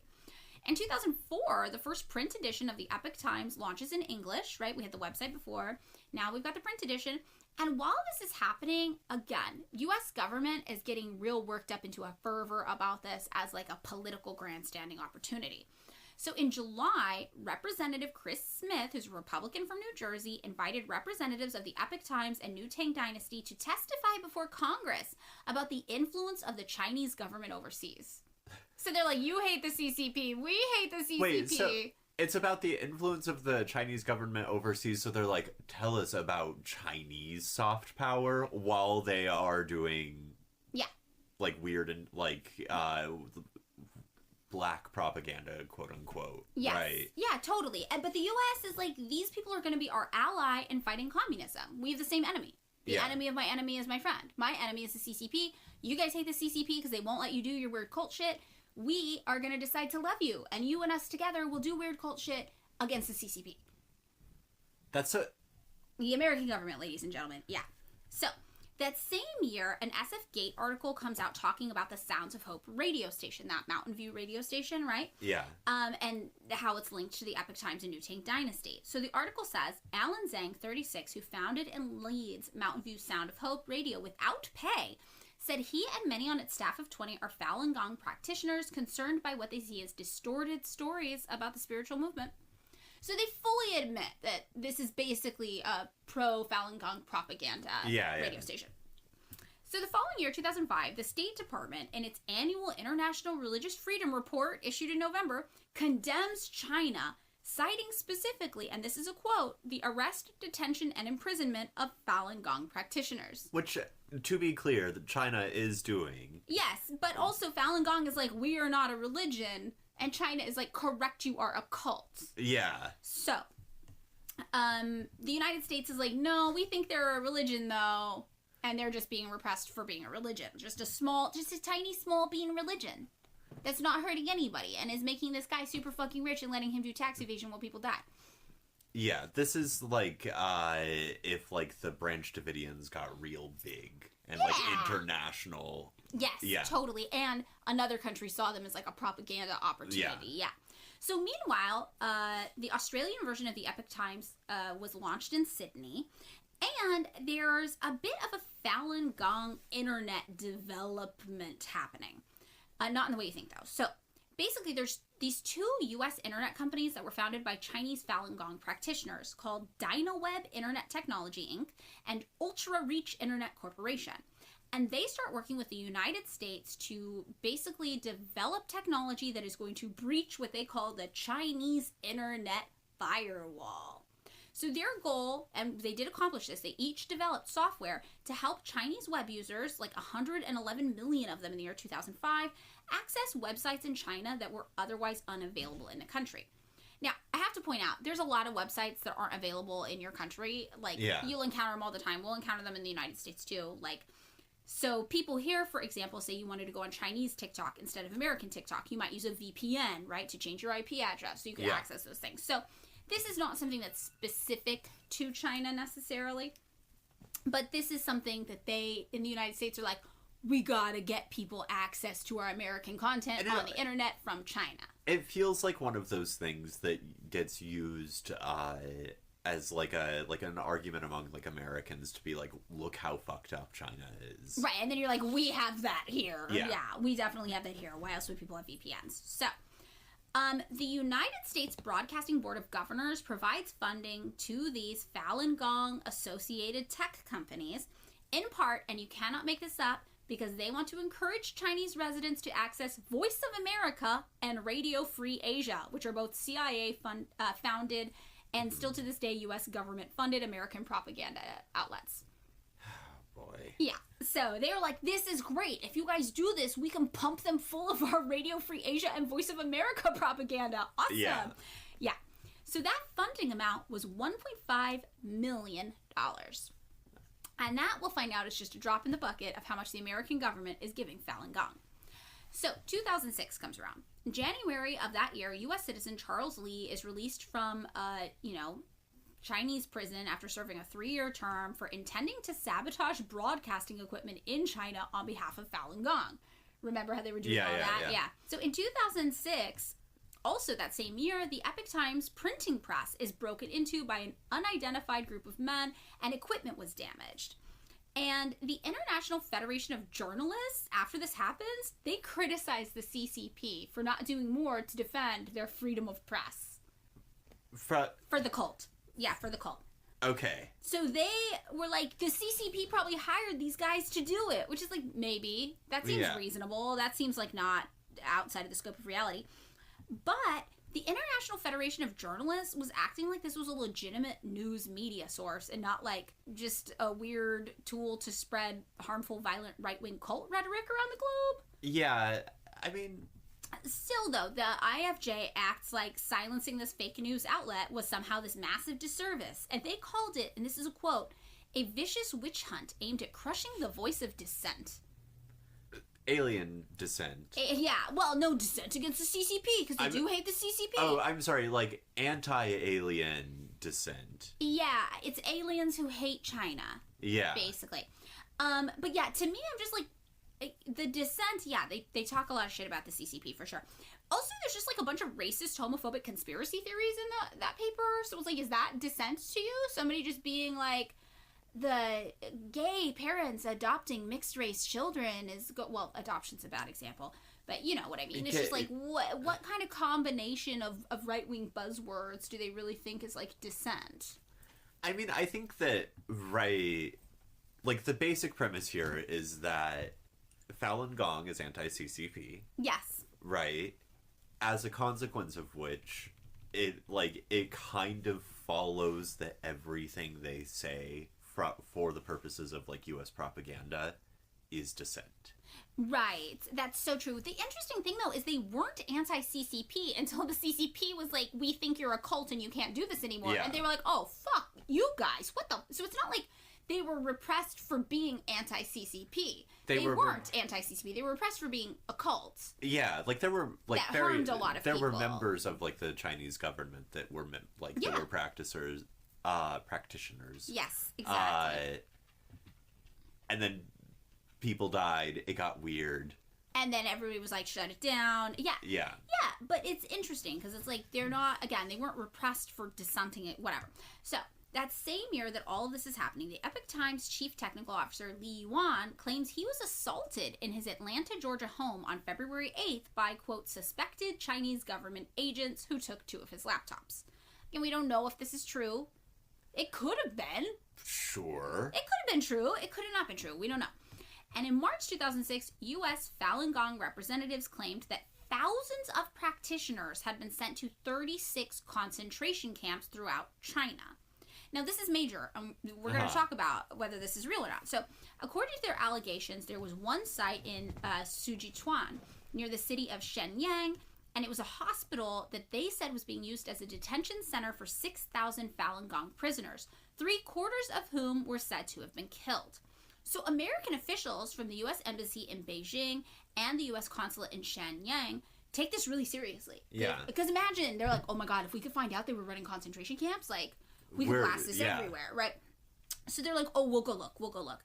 So they visited the area and also inspected the hospital on 2 different occasions, but they, quote, found no evidence that the site was being used for any function other than as a normal public hospital.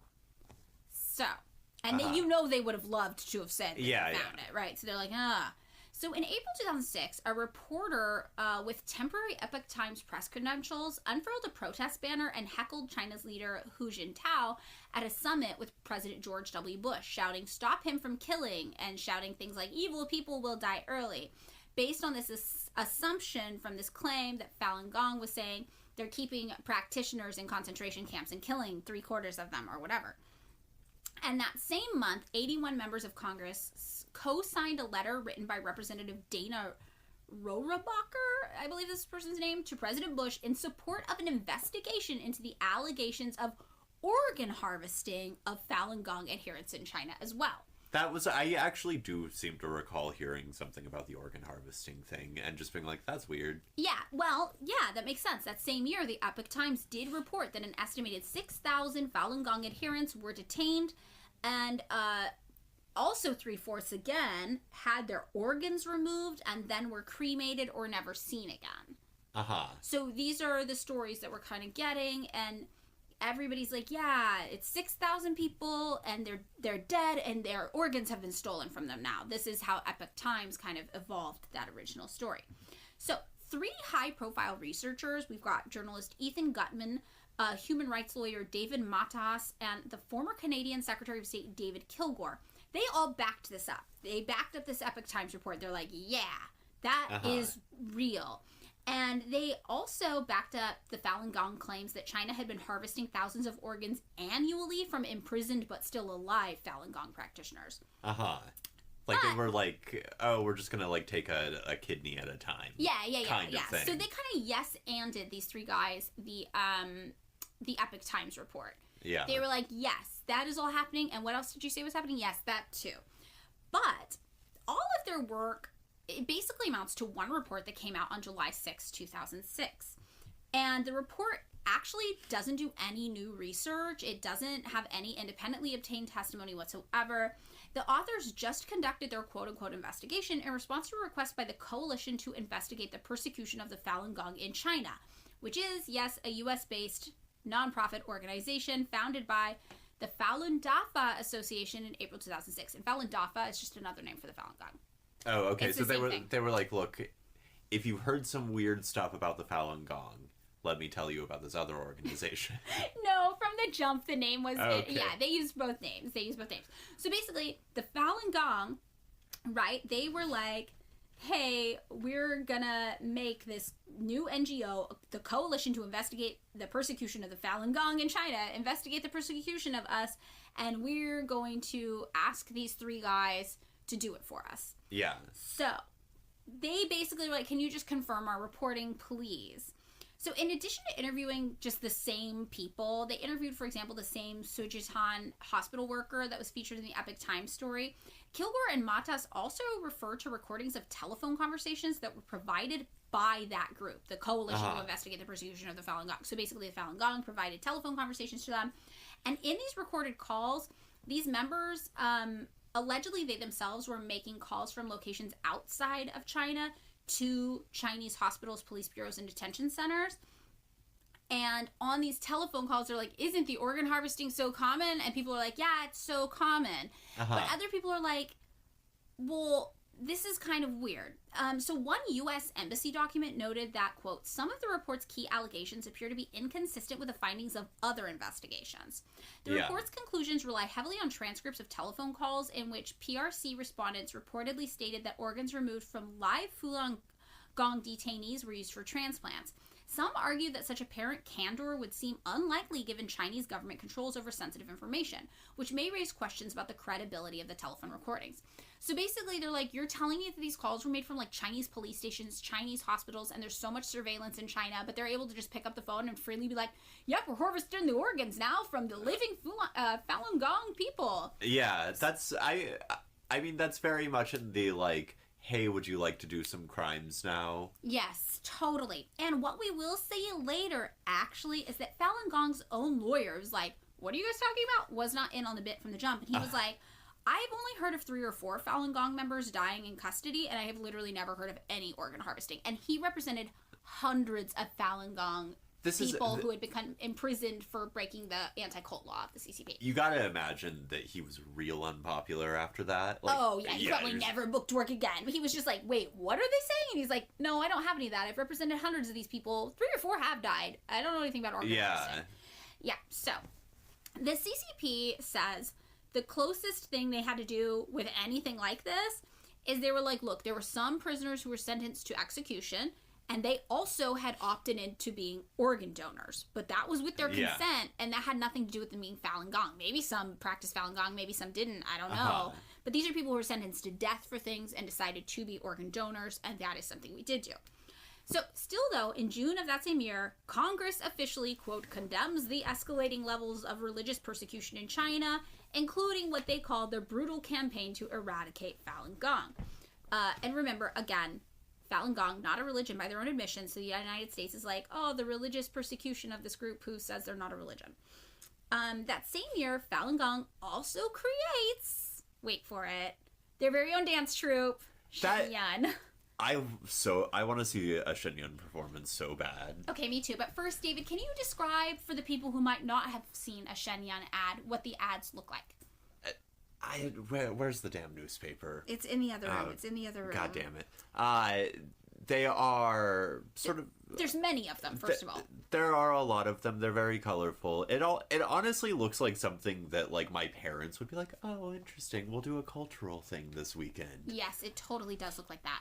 The only thing that gives it away as being propaganda vibes is it's like life before communism. Yeah, that's, like, my parents would feel like that's weird. But, yes. like, the overall vibe is, like, also something that you might see. Like, I know my parents are going to, like, the Seattle Art Museum today or some shit, for some special exhibit. I imagine that, like, the Seattle Art Museum does flyers like that. Yes, it looks almost elegant, and it does look like something that if you didn't know what you were looking at, it could just be like a cultural day. So they usually have like a bright colored background of some kind, and then like a photo of a dancer in front of it, and then it's like Shen Yun. Yeah. And then it has something that's like life before communism that's kind of smaller. And these ads, if you live in a city, these ads are everywhere. Yeah. They are everywhere. They are printed on things. You'll see flyers, like posters hanging in coffee shops' windows like it's a DIY show or something. It's so weird. Yeah. Like, it's everywhere. So, we're going to do a little interlude that's all about Shen Yun. Yeah. I'm ready. All right. So, they are a dance troupe, and it was founded in 2006 by, Falun Gong, obviously, in Hudson Valley, New York, where Falun Gong at the time had their headquarters, and they still do have this property to this day. So the phrase Shen Yun, there's a lot of different possible interpretations of it. People are like, it means the beauty of divine beings dancing, or it means the rhythm of a divine spirit, or it means God's melody. Whatever the case, it's kind of inspired by this. Yeah. And it started small, but today there are 6 different companies with around 40 dancers each and 40 musicians each. So each of these companies is around 80 people, and there's 6 of them. And they do annual performances, and it could be in like 100 different U.S. cities that they're doing these. And it is an homage to Falun Gong, which is, like we said, sometimes called Falun Dafa. So the performers in the event will say things like, we follow Dafa, the great way. And they also say things like, atheism and evolution are deadly ideas. Modern trends destroy what makes us human. The show also shows the corruption of modern times, which is something that Li talked about, right? Remember, he's like, we're in a degenerate state. They show this by having people come out on stage wearing all black, for example. Or looking at a cell phone. Remember how he's like, the aliens are going to get you all addicted to technology? So, a lot of people looking really cool on their cell phone. Yeah, and holding hands with someone of the same gender. Being gay, wearing all black, and being on their cell phones. This sounds... I feel like Gen Z is not going to go for this. Yeah, I don't think... The propaganda efforts aren't going to work on Gen Z that worked on our parents. So then they're like, look at the corruption of modern times with these goth gay kids on their phones. And then they sing a song about, like, how evolution is fake. Okay? I want to see this so badly. Okay, wait. You haven't got to the best part. You know what made me want to see it? Let's hear it. One reporter described going to Shen Yun and seeing an image of Chairman Mao in the middle of the performance, then the sky on stage turned black, and then a communist tsunami appeared. So it's a wave with a red hammer and sickle in the middle of it, but the wave has the face of Karl Marx. That's so sick. They are doing better communist propaganda in that moment than, like, any communist. Yeah, no, it was so, I'm like, I'm sorry, the wave had Karl Marx's I need to see it. What? So, yeah, real wild. The dancers themselves, they're trained at this place called Fei Tian Academy, which is in upstate New York on that property. I think it's called Dragon Springs, right? Yeah. That Li himself ended up moving to, which we'll talk about more in a little bit. And they claim that the dance style they're learning is ancient in China and it was forgotten because of communism, but they have single-handedly revived it. Dancing experts, for the record, though, seem to think this isn't accurate. They don't think Shen Yun's dancing is actually ancient Chinese dancing. They're like, this is pretty minimal. Ancient cultural Chinese dance traditions are actually a lot more intense and, like, beautiful and complicated than this. So the New Yorker did an article about this, and they said, Shen Yun insists that it is a single source of generative purity, that 5,000 years of culture were reborn in upstate New York in 2006. this is really what they're like, all of Chinese culture is here. And they're like, no, we're actually just some, like, cult members in a compound in upstate New York in 2006 doing little moves. So Shen Yun, as we heard, is pretty blatant anti-CCP propaganda, and we know it's definitively linked to Falun Gong, aka Falun Dafa. The whole performance is really just talking about Falun Gong, pretty obviously. So in the book Contemporary Directions in Asian American Dance, Yutian Wang notes that the glowing profiles Shen Yun publishes about its dancers, quote, consists of stories in which former Chinese nationals can only discover the essence of Chinese culture by learning and performing classical Chinese dance choreography outside of the People's Republic of China. Which is interesting. And it kind of supports this idea of, like, it's, okay, because they are a lot of Asian people, it's not quite the same, but you know that, like, thing, it's like a trope in media where it's like, the white guy goes to Asia and learns the Asian thing better than the Asians, and then he saves them. Oh, there's that Brad Pitt movie about 7 years in Tibet. Okay, I haven't seen that one, but it happens a lot in, like, Kung Fu, or, you know, like, white people will try to do Kung Fu, and then they'll be like, our white people did it better, Or, who's the Scientologist guy? Oh, Ron Hubbard? No, the, like, actor. Tom Cruise. Yeah. He was the Last Samurai. Exactly. Somewhat famously. Yes, stuff like this. So this book that Yutian Wang wrote kind of has that same idea, but, like, it is more about the diaspora than white people. But Yutian Wang is like, okay, so you can only learn about Chinese culture by leaving China and going to upstate New York. So in the middle of one performance, also someone remarked that the host on stage at their performance said, there are people outside this theater right now who were sent by the Chinese government. And the person who saw this happen was like, oh, the audience got kind of worked out. But then they went outside, and they're like, there's literally nobody here. Yeah. Like, there's nobody here. Well, no, but they're spies, They're Madeline. spies. You're not going to see them. What I the guess fuck? You're right. Yeah. And Shen Yun also is a nonprofit. So in 2016, it reported more than $75 million in assets and more than $22 million in annual revenue, which is wild. And The Guardian has reported that each city's Shen Yun advertising campaign is sponsored by the local Falun Dafa Falun Gong Association. So they're making money and they're not paying taxes because they're a nonprofit. Yeah. The Chinese embassy, for its part, warns the American public to, quote, stay away from the so-called Shen Yun performance of the Falun Gong organization so as to avoid being deceived and used by the cult. So the CCP is like, don't go there. It's real weird. I know there's a cool wave with a picture of Karl Marx's face on it, but that's a cult. This is, okay, I will say, you've seen the anime. The Karl Marx anime. Yes, I have. Yes. It's so bad. It's so bad. It's, like, charming. It is charming, yeah. But it's very bad. Yeah.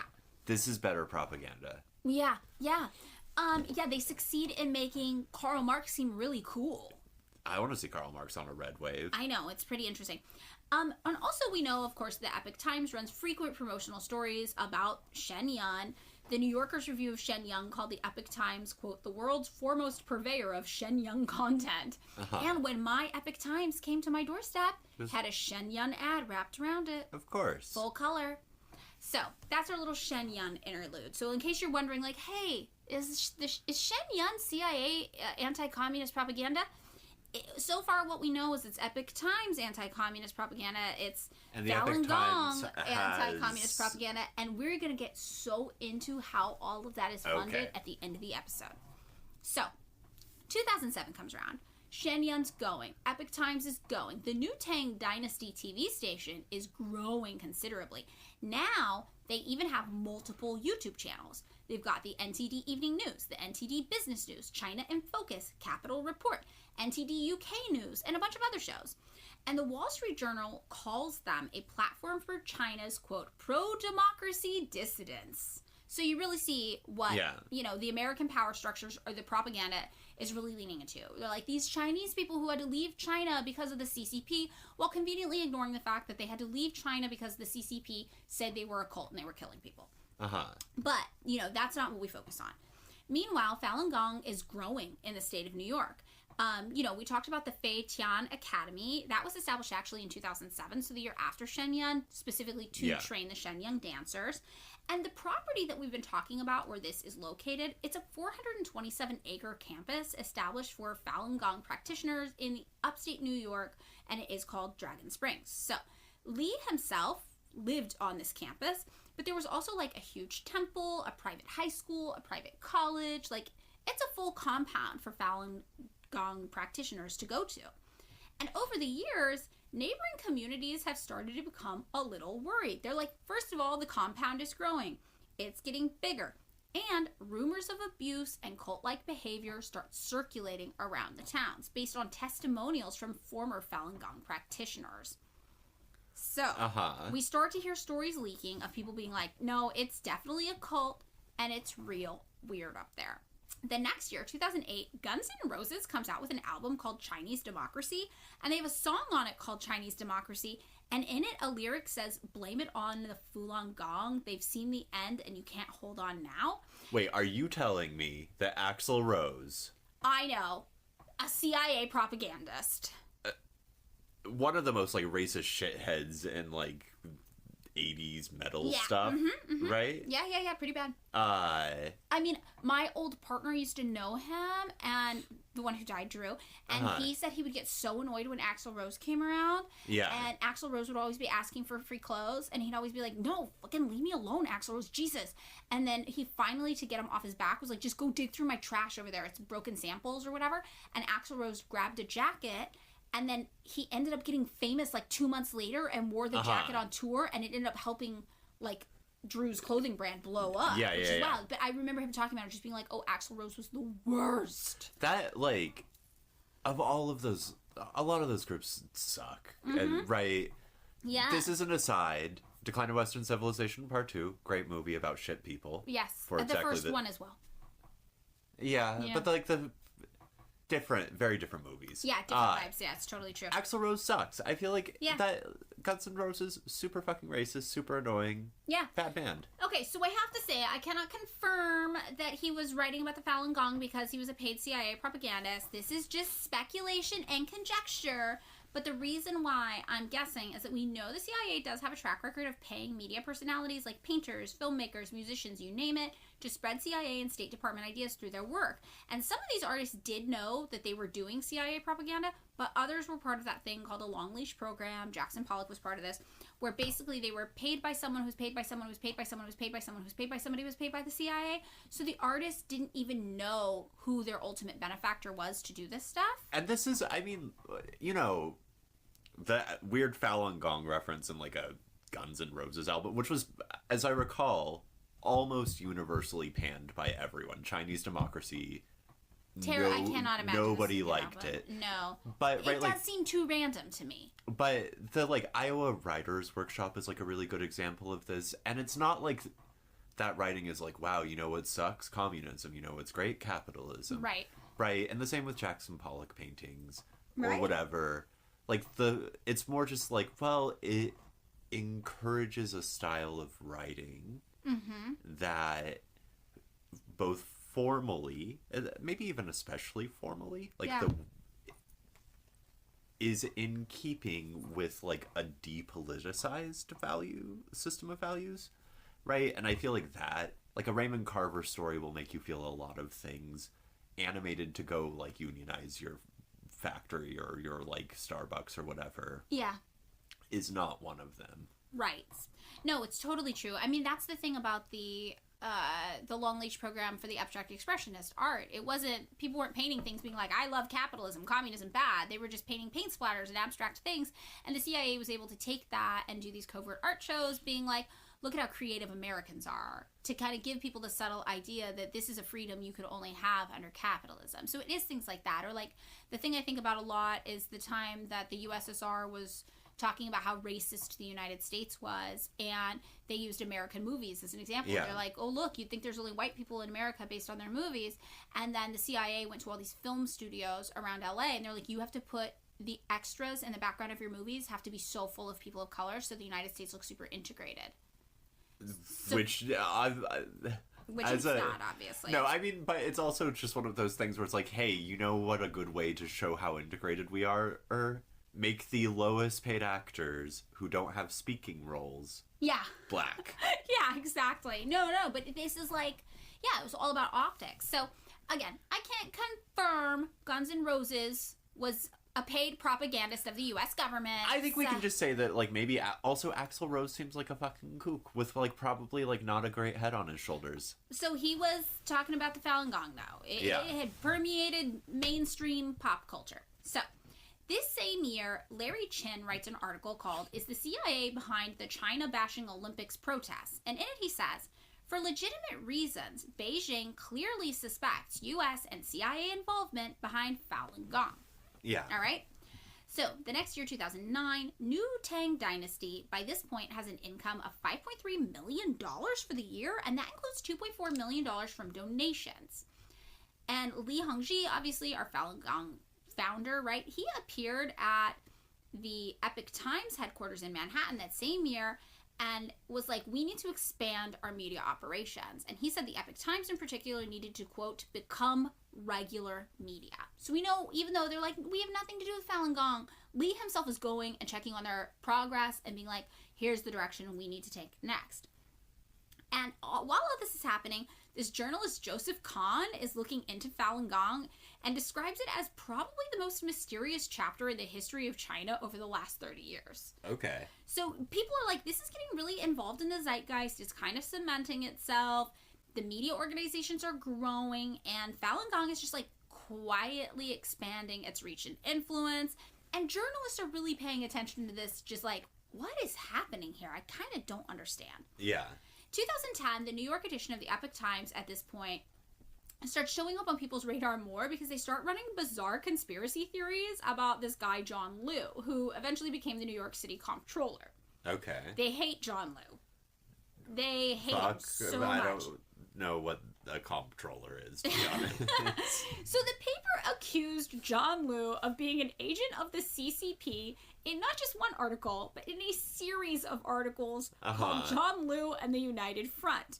Now, this was something they had been doing for a while. Like, prior to John Liu becoming comptroller, he was just like a council member, and the paper at that time, when he was just a council member, said John Liu is the chosen candidate of the Chinese Communist Party, and his election would be a very risky experiment for the people of New York City and the United States. What the fuck did John Liu actually do? That's what I want to know. I mean, I think he was just probably Chinese. Oh, okay. So they were like, he was Chinese, but he wasn't like in Falun Gong, and so they were like, yeah. So he's like, they're like enemy. Yeah. So this is pretty interesting. But the thing I think about is like knowing the Epoch Times is like from the Chinese diaspora. It gives this a certain context. But imagine you don't know this comes from the Chinese diaspora. Yeah. And you just see this. This newspaper come to your house. It's like, this Chinese man is the chosen candidate of the CCP, and he's going to destroy New York City. He's probably going to do it via weather balloons. Right. You can see how appealing this is to right-wingers who might not know the origins of this newspaper. Or even just people who are, like, not, like, not even, like, well-informed. Where you're just, like, if you, like, get, like, news, like, once every 3 months and that happens across your eyes. Right.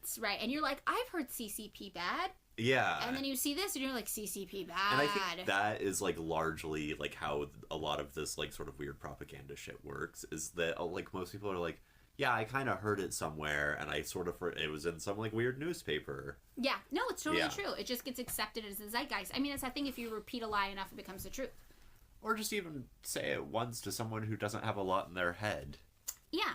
So this same year, Master Li acknowledges further the relationship between New Tang Dynasty and Epoch Times and Falun Gong.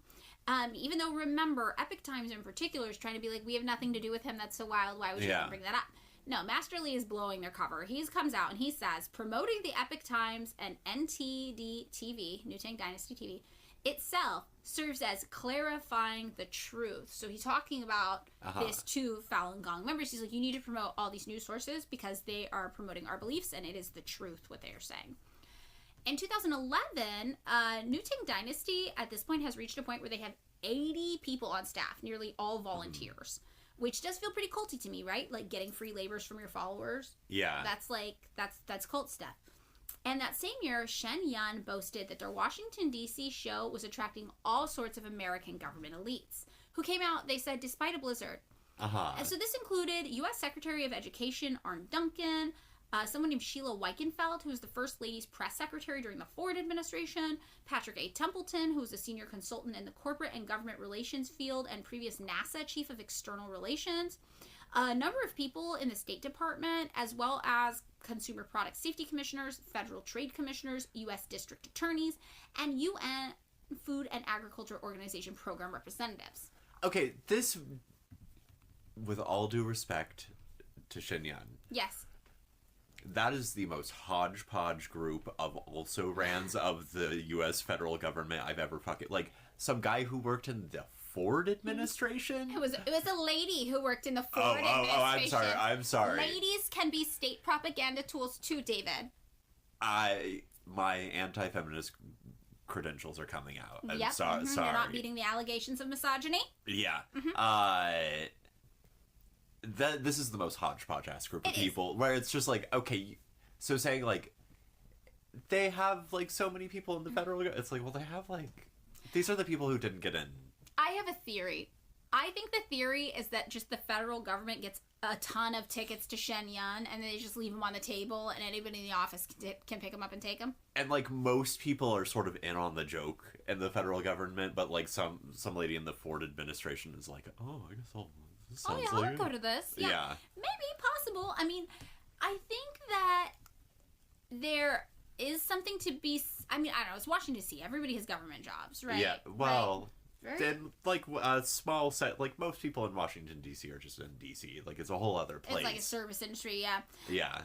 Yeah, for sure. But I think it is interesting. And this was, like, what they came up with at the time, but I have since seen them say pretty high-up names do go to the Shen Yun shows. I'm sure... In 2011, that's where we're at? Well, yeah, we're in 2011. Right. What I'm hearing is we sent a bunch of tickets out to, like, every place on Capitol Hill, and we got... A few people rolled up, yeah. The leftovers of the federal government. It's totally true. So, a few years later, nothing really happens that interesting until 2015. Now, in 2015, something is happening geopolitically that's interesting for the Epoch Times. So we have some refugees from the Middle East migrating to EU countries. Now, remember, the Epoch Times has a lot of different editions, and one that gets really popular and picks up steam is the one in Germany. So around this time, the Epoch Times is doing their thing, reporting their right-wing, bizarre, racist stance, and remember, they hate race mixing. Yeah. So they hate immigration. Yeah, So they're posting all their right-wing, anti-immigrant stuff on the German edition of the Epoch Times, and they start seeing a steep rise in web traffic, which is coinciding with their coverage specifically of the anti-migrant. And also, they're doing a bunch of interviews around this time with politicians from this emerging right-wing populist party called Alternative for Germany, or AfD. Oh, yeah, I've heard of them. Yeah, a lot of people have. They're bad people. They're not great. No, they're real bad. So they are platforming these right-wing populist kind of quote-unquote, but also like highly nationalistic groups on their news source, and it's working. People are flocking to it. So the website got 4 million views in January of 2016 alone following this year, which was up from just 1.7 million the previous year. So throughout this 2015, they're posting more, and by the time January 2016 hits, we look at their numbers and we can see that 2015 was a huge growth year for them, just by platforming, again, like weird, racist, right-wing German content. So that next year, 2016, meanwhile, New Tang Dynasty's revenue is also up. It's up to $7.4 million per year. And the Epoch Times begins in the United States covering the Trump campaign. And like being like super into it, because like... obviously this is like a right-wing group, but everyone was into it because it was a sideshow. It was like, if you had a pulse, you understood that Trump made good content. So from a media perspective, it's true. People were eager to cover him and platform him because it meant views. But you're right to say the Epoch Times starts covering him because this is exactly their kind of guy. Yeah. Remember the quote at the beginning, which is that the conservatives thought that Trump was going to, save us from the communists? Trump was sent by heaven to save us from the communists? Yeah. He's doing a great job of that. Yeah, so this is what they really believe. So Steve Klett was a writer there, and he said his editors encouraged favorable coverage of Trump after he won the Republican nomination. And that, quote, they seem to have this almost messianic way of viewing Trump as the anti-communist leader who would bring about the end of the Chinese Communist Party. So they really had the goal here. So obviously, after Trump is elected, they're stoked. So the Epoch Times then hires Brendan Steinhauser, a Tea Party strategist, to reach out to more conservatives and encourage the Trump administration to oppose the persecution of Falun Gong. Yeah. So they're like, we like these guys. We can get in on this. We can continue this alliance between the American right wing and Falun Gong. And, you know, anybody who doesn't remember, the Tea Party was like radical libertarians or something, quote unquote radical libertarians. They started out as like I mean, it was. They marketed themselves as being like a revolutionary group or a protest group, but they were just like super conservative. And they were also funded by like Heritage Foundation, or who are the They were what's Koch called brother assholes a lot. They were what's called an AstroTurf campaign, which is, you know, grassroots campaign is organic from the ground up. An AstroTurf campaign is when people with a lot of money try to create a fake grassroots campaign, and that's what the Tea Party was. And it worked. It was really effective. If you were really into like Ron Paul in around 2009, yeah, you would have loved the Tea Party. That was like they were, and like also like dressing up like you were like a Revolutionary War soldier. Yes, totally. That was part of it too. Yeah, some war cosplay. Also this year, some news kind of broke that the president of the Chinese Students and Scholar Association of Australian National University went into the pharmacy on campus and saw that they had Epoch Times there. And this person confronted the pharmacist and was like, you can't have this here. This is like a weird cult. And they threw everything away. And then they petitioned the school and they were like, this is like cult propaganda. Like, don't put this on our campus. And that made news because people were like, oh my God, no, like people actually don't like this. This isn't okay. And at this point, though, the Epoch Times is pretty big. It's bringing in now $3.8 million per year in revenue. It's around half the size of the TV component. But one former reporter who'd been hired at the Epoch Times, they start doing some hiring. They're reaching out to some other people. Remember, it had been mostly volunteers. Now they can hire some writers. One reporter got hired and remembers joking with a coworker, like, oh my God, were we just hired by a cult? Not even knowing the connection. Yeah. So the vibes were real culty at the Epoch Times, apparently. In 2017, so this thing about the organ harvesting comes back. Remember how Falun Gong had been claiming that thousands of its members had been killed in state custody and their organs were harvested while they're dead, blah, blah, blah. This was disputed by lots of experts because they were like, this just doesn't sound plausible. Like, nobody's found any proof of this happening. This doesn't even seem like how you would want to do it.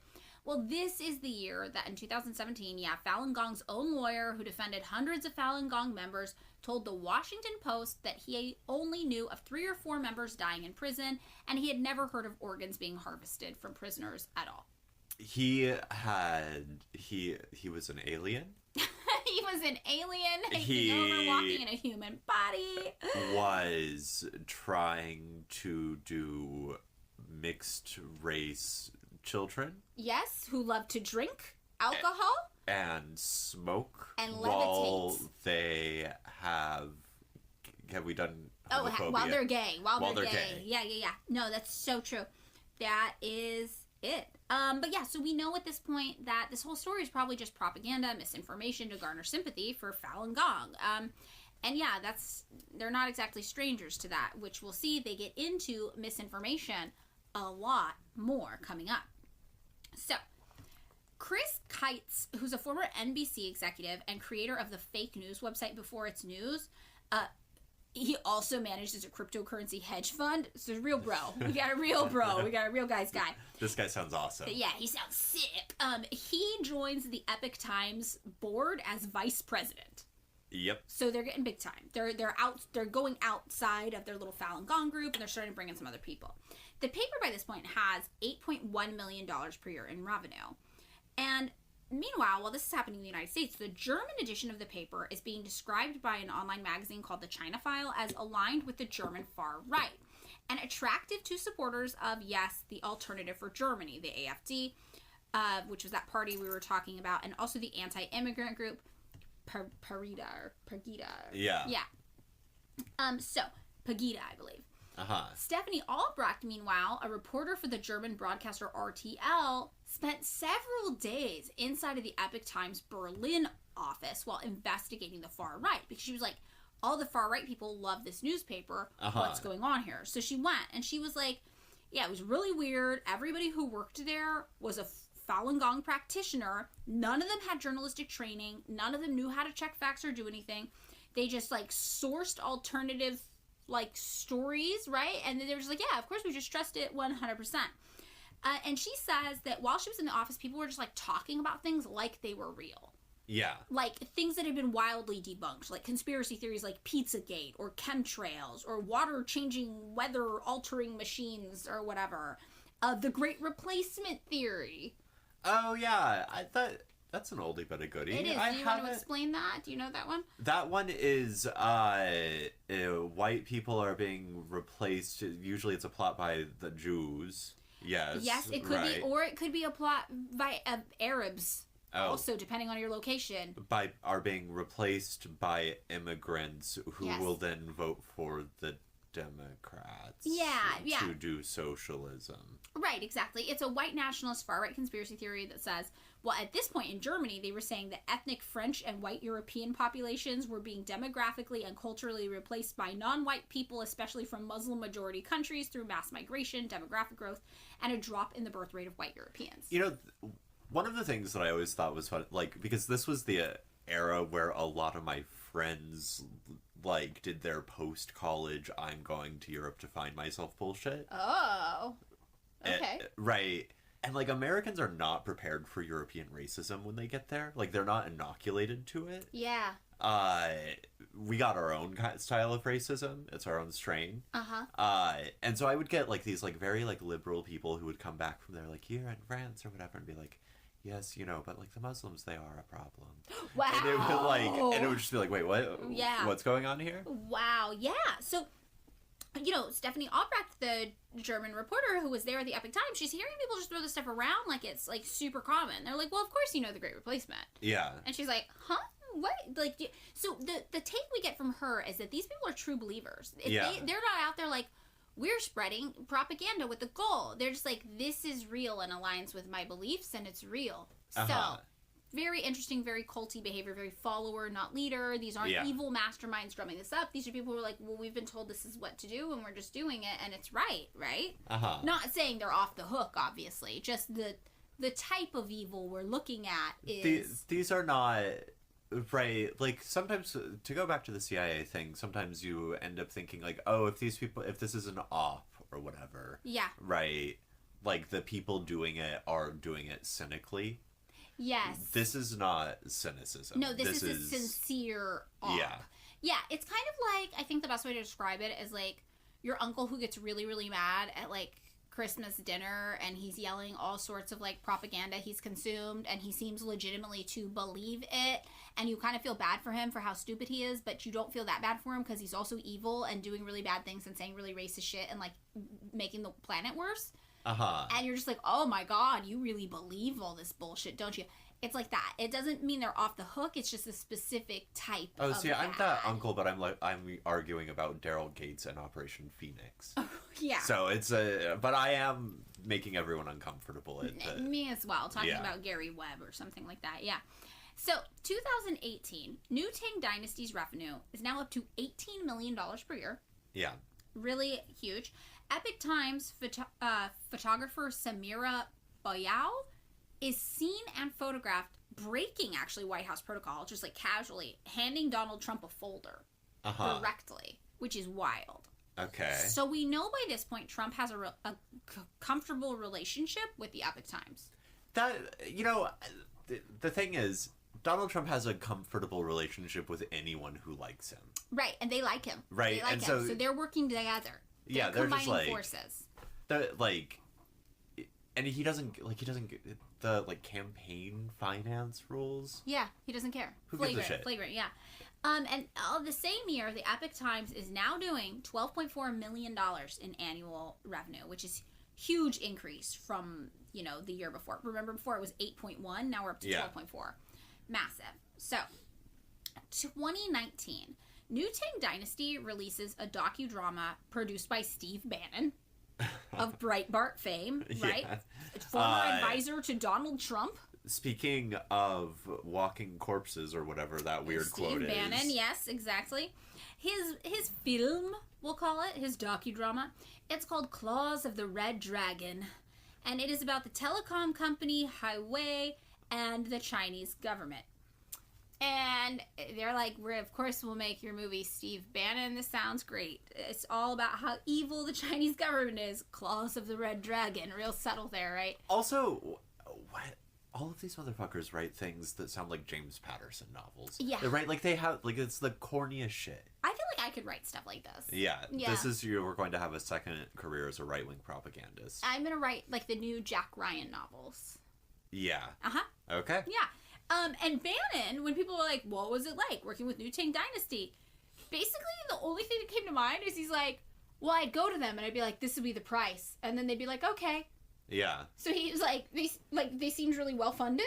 Is like all he could come up with. Like, they didn't really care. They didn't, like, go back and be like, no, we can't, or whatever. The Epoch Times, meanwhile, they start steering themselves away from print editions and getting more into digital content. And one of the major places they go, Facebook. So, any right-wing conspiracy theory you have heard about getting spread on Facebook, it comes from them during this time. I mean, I'm talking about all of the right-wing conspiracy theories. If you've heard a right-wing conspiracy theory that came about from 2019 on, it is probably linked back to the Epoch Times. Okay. So they are really responsible for putting every weird idea into our boomer relatives' minds. And this is, I feel like 2019... This is also the height of, like, QAnon. Conspiracies are big business. They are big business. And the Epoch Times in particular, that year, 2019 alone, spent $11 million on Facebook ads. Damn. Yes. And it ranked 11th amongst all video creators on Facebook, ahead of any other traditional news publisher. Uh-huh. There is also this thing that happened this year with something called the Beauty of Life. So the Beauty of Life is like its own kind of network popping up on Facebook. And in October 2019, Snopes reported close links between the Epoch Times and, yes, a large network of Facebook pages and groups called the Beauty of Life, abbreviated to the BL, not to be confused with the BBL. And these all were sharing pro-Trump views and conspiracy theories like QAnon. Yeah. So, at the time, the BL had spent at least $510,000 on Facebook advertising, but hundreds of the ads had to be removed for violation of Facebook's advertising rules. By December 2019, the BL network of pages had 28 million Facebook followers. So the people are really loving the misinformation. And the editor-in-chief of the BL had previously worked as editor-in-chief of the Epoch Times, and several other BL employees were listed as current or former Epoch Times employees. So basically, it's the same company, just with a different name, from what we can tell. Now, the BL was registered in Middletown, New York, to an address that was also registered to Falun Gong's Sound of Hope radio network and was associated with the YouTube series Beyond Science. Snopes found that the outlet as a whole is literally the English language edition of the Epoch Times Vietnam. So they had basically, like, done these kind of beta mode testing of using, like, Facebook to spread ideas in Vietnam, and it was successful, so then they just repeated it with the Beauty of Life here in the United States. So, Snopes found the BL was using more than 300 fake Facebook profiles based in Vietnam and other countries, using names, stock photos, and celebrity photos in their profiles to emulate Americans. And they used these fake profile accounts to administer more than 150 pro-Trump Facebook groups, amplifying its content. And they would also use fake profiles with AI-generated photos. Like, if you've ever been to that website that's like, this is not a real person, or whatever that is. This person does not exist.com. What is that? I want to see. Let's hear. We'll look at it. Okay, I think it's this. Yeah, this person does not exist.com. Every time you go, when you refresh it, it gives you a generated AI image of a fake person. Holy shit, these are very convincing. Yeah, so these would be the photos that they would use to create these fake Facebook profiles. And if you look at them, you're like, this could be a person on Facebook. Okay. Right? Yeah. This could all be a person on Facebook. Wait, so these are the people following this account? These are the people that they're basically creating these fake... This is everything we heard about with Russia. Yeah. It was like, Russia's doing this to us. So they're doing this. They're creating these 300 fake Facebook profiles, and they're using those to run 150 pro-Trump Facebook groups. Yeah. Okay? So, the Atlantic Council Digital Forensic Research Lab Director Graham Brookie said the coordinated network of fake accounts demonstrated, quote, an eerie tech-enabled future of disinformation. I mean, we do seem to be living in a very... Yeah, that seems accurate. An eerie tech-enabled future of disinformation is now. And yeah, this is exactly like when everybody was talking about the Russia Facebook misinformation. But this is unique because, remember, the Epoch Times is based in New York. And they are not affiliated with any specific country, right? They're at a virtual war with China's government leadership, the CCP. Yeah. So this isn't like another country intervening with our elections. It's literally just like a cult intervening with our elections. That, I feel like that makes sense. I mean, I feel like religions would do that, right? Yeah, So I mean, like, that's not...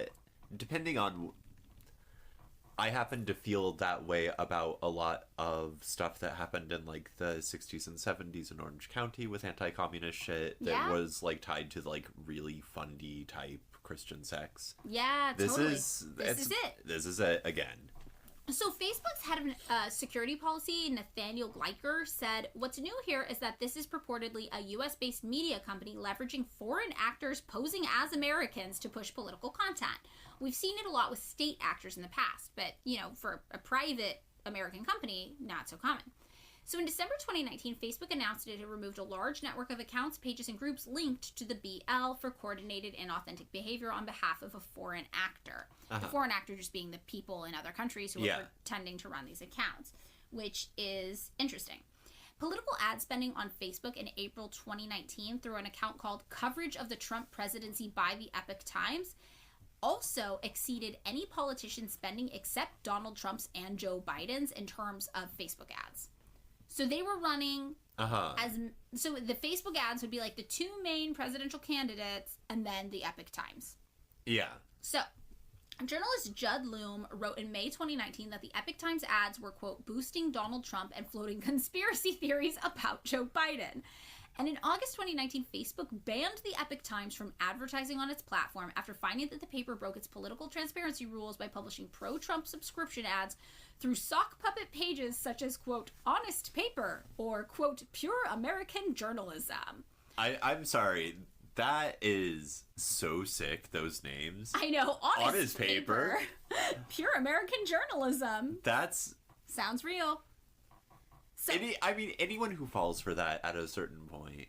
I mean, but it is sad because the boomers are falling for it. You gotta like...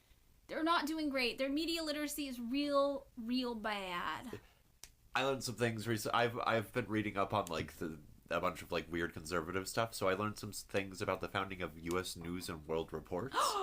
What did you learn? Oh, they were, like, it was, like, a right-wing shit thing, like, tied to, like, the John Birch Society, motherfucker. Whoa. Yeah. I can't remember also, founder, guess his name. What? David Lawrence. No, that's you. That's me. Wow. Shocking.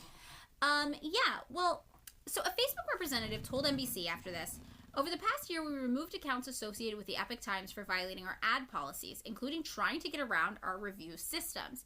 But what I really think about here is, like, this is the source of all the boomer Facebook misinformation that we talk about. Yeah. Like, every weird conspiracy theory your aunt has comes from the Epoch Times.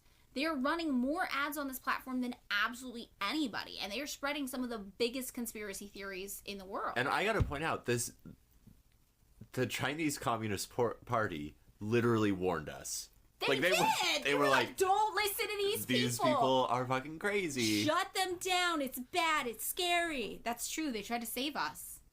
The CCP warned Americans not to go. Don't see Shen Yun. Yeah. But it sounds really cool. It does sound really cool. Okay, so the Epoch Times gets banned from Facebook. This is major. Not from posting, but from their ads. Yeah. But they were running like $11 million of Facebook ads a year. So what do? They go to YouTube. Duh. That is where conspiracy theories go to, like, just get more and more unhinged. Yeah, to foment. Yeah. So they go to YouTube where they, for the rest of the year, spend more than $1.8 million running ads. And they're ramping up their spending because they're no longer able to run these ads on Facebook. But they are promoting the same conspiracy theories. So YouTube demonetized Edge of Wonder, for example, which was a program of the Epoch Media Group, and removed Epoch Times ads relating to COVID-19 because there's a lot of COVID-19 misinformation they were spreading. And, you know, they were doing a lot of other, like, organic social media content, like, not just ads, like videos and ads from the Epoch Media Group, including the Epoch Times and New Tang Dynasty, totaled 3 billion views on Facebook, YouTube, and Twitter, according to this analytics company called Tubular. So, meanwhile, while they're spreading all of the misinformation online about everything that, like, COVID-related things, QAnon, immigration, Donald Trump, Joe Biden, like, they're spreading it all everywhere. There's still, you know, the print editions and the other countries doing their thing too. So in France, the Epoch Times basically became a mouthpiece for Jean-Marie Le Pen and his daughter Marine, who led the nationalist far-right political party there. Wait, we're in 2019, 2020, like, COVID's happening. 2019. COVID's happening already, so we've got that stuff. Marine Le Pen, she was like a 2016 thing was when she ran, because she ran against what's-his-name. Well, yeah, so this started around 2017, but continued into 2019, because it wasn't just Jean-Marie Le Pen, it was also Marine? No, Marine Le Pen is the one who ran ran against, like, the weird guy who, like, married his teacher or whatever. Oh, I don't remember that guy. Wow. No, he's the guy who's... He's doing it. He's the one. He's a president of France. He's doing it. It's a president. Yeah. They have a president No, there. it's the weird situation. Yeah, whatever it is. Interesting. I didn't know that about the teacher thing. Yeah. So there was this, like, report that came out. There were 2 parts of this report that came out in 2017 and 2019. And, you know, they basically said that the German edition of the Epoch Times, quote, primarily runs anti-West, anti-American, and pro-Kremlin content. A high proportion of this content is based on unverified information. Very interesting, the pro-Kremlin thing. No, I'm like, do you think they were working with Russia? I really love... Like, do you think that there's some Russia-Epoch Times alliance? I really do want their... Like, I would like to take, who's the guy who wrote all the James Bond novels? It doesn't matter. I don't know. That guy. Yeah. And be like, deal with this, assholes. Like, when people are like, no... running the pro-Kremlin stuff, this is a right-wing thing that is, like, hegemonic in the United States. Yeah. I mean, is it, though? I'm so confused about the Russia thing. I feel like it was mostly just people getting, like, really deranged.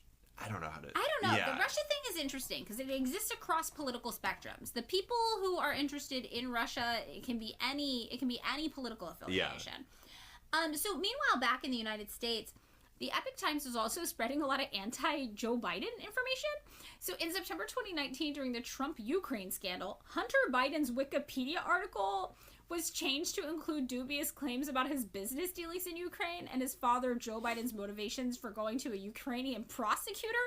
And all of those claims were sourced to the Epoch Times. So we know part of their social media campaign is editing Wikipedia entries. That...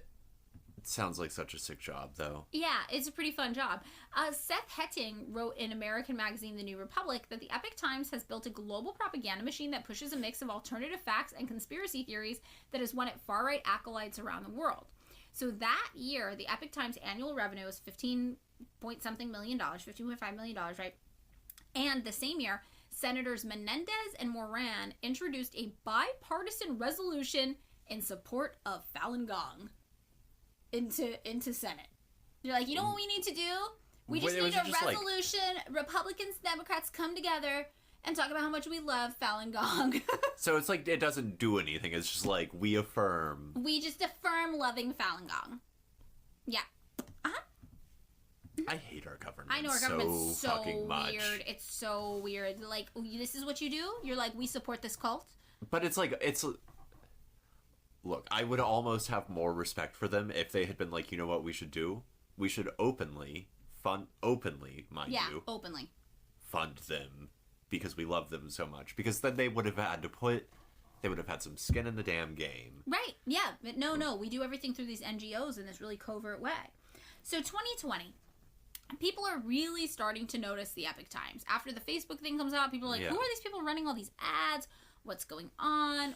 All this misinformation appears to be coming from this one source, and it's these people.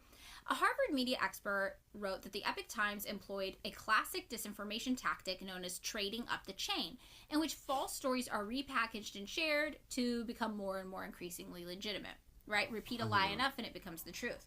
So one example of this was during the February 2020 Iowa Democratic caucuses. The Epoch Times shared a viral disinformation post from the conservative group Judicial Watch that falsely alleged inflated voter rolls, and this blew up on Facebook. It was debunked by fact checkers and the Iowa Secretary of State, but it didn't matter. People just kind of took it to be true. Trump, meanwhile, had been favoring the Epoch Times, as we know, and in August 2020, the White House Correspondents Association had to formally object to the Trump administration's bending of COVID-19 social distancing rules in press briefings to favor the Epoch Times, the Gateway Pundit, and One America News Network in particular. Now, this is also the year, remember, that Trump lost re-election. And the Epoch Times was one of the leading drivers of questioning the election results and their validity. Yeah. So they produced a 93-minute video that falsely suggested widespread voter fraud and fraud in counting the votes. One interviewee was an attorney named Lynn Wood, who falsely alleged that China bought an American election vendor. That's cool. Well, that's a conspiracy theory, right? Yeah. And that video had hundreds of thousands of views. Of course. Yeah. So that same year, they also created 7 new YouTube channels to disseminate election disinformation and other false claims.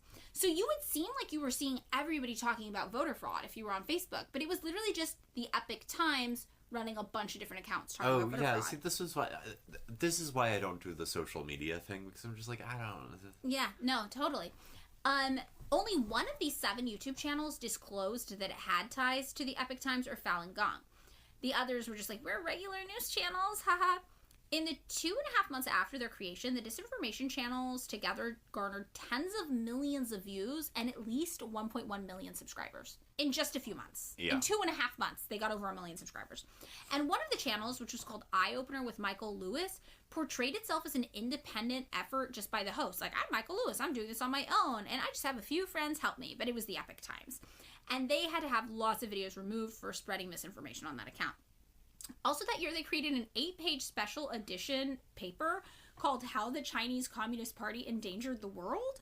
And it was just full of anti-CCP rhetoric and conspiracy theories about COVID. Wait, so COVID is wrong, but also the CCP did it.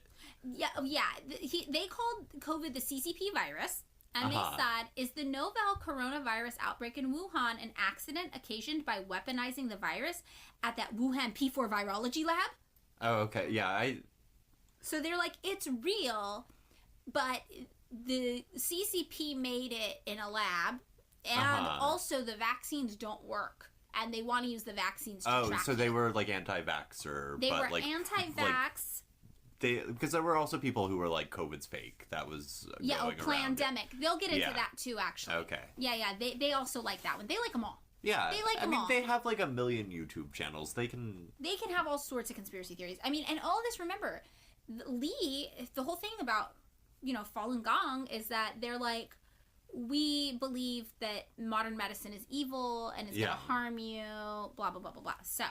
This edition that came out of the Epoch Times called COVID, the CCP virus, right? It talked about all of these conspiracy theories. But it said that COVID-19 patients could cure themselves by condemning the CCP and then a miracle would happen. Wait, are you? Yeah, if you get COVID, all you need to do is be like, I condemn the CCP, and then Lee himself, because he knows all your thoughts.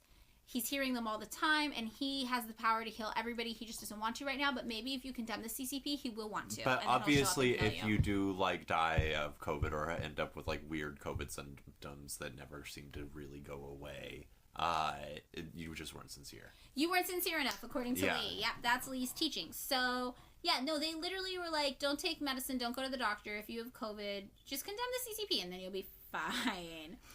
And they distributed this unsolicited in April and June of 2020 to mail customers in the United States, Canada, the UK, and Australia. Like, people in Canada got this, and they're like, why the fuck did I get delivered this thing calling COVID the CCP virus? Like, people were so offended when this showed up at their door. No, but this is why I was asking about the circulation stuff for, like, the print copy or whatever, because it's free, and it just shows up at your door. Yeah. And so it's one of those things where it's like, how many people are actually Okay, so I did look at a report where somebody went around to all these newsstands in New York, and they were like, how many of these are you selling? Yeah. And what they came up with was varied. Some people were like, I sell like one a week, maybe. One person was like, I sell like 2 a day. And somebody else was like, oh, lately I've started selling a lot more of them. Yeah, because that, like, one does sometimes get the feeling, especially when they can just subscribers create. Yeah. Right? Like, where it's sort of like, how much of this... Well, I do know that their ideas that they're spreading are catching on. They're catching on. Because they are creating the zeitgeist of baby boomers on Facebook and their misinformation beliefs. It all comes from the Epoch Times. Yeah, I mean, that I believe, right? Yeah. But, like, a lot of it does feel like there's a giant wave of, like, bullshit that, like, people are like, wow, people really are talking about this shit. Does that make sense? Yeah, no, it does. But I do think their most success... I don't think the paper was successful on its own, but I think the most successful they were was definitely on the internet with misinformation. Okay. Yeah. So, February 17th, 2020, an Epoch Times story shared a map from the internet that falsely alleged massive sulfur dioxide releases from the crematoria during the COVID-19 pandemic in China. They speculated, based on that 14,000 bodies were burned, and that China was lying about their COVID numbers. But a fact check by AFP reported that the map was just a NASA forecast and had nothing to do with any of this. A 54-minute-long Epoch Times video released on April 7th, 2020, featured Judy Mikovits, who's an anti-vax activist that most of these people who are anti-vax have heard of. So the fact-checker Health Feedback said that the video, when they described it, they said several of its core scientific claims are false, and its facts, even when accurate, are often presented in a misleading way. And after this, the misinformation tracker NewsGuard started calling the French page of the Epoch Times one of the super spreaders of COVID-19 misinformation on Facebook, citing an Epoch Times article that suggested the virus was artificially created. They said that the Epoch Times, quote, fails to gather and present information responsibly, rarely corrects or clarifies errors, and remains opaque as to its ownership and funding.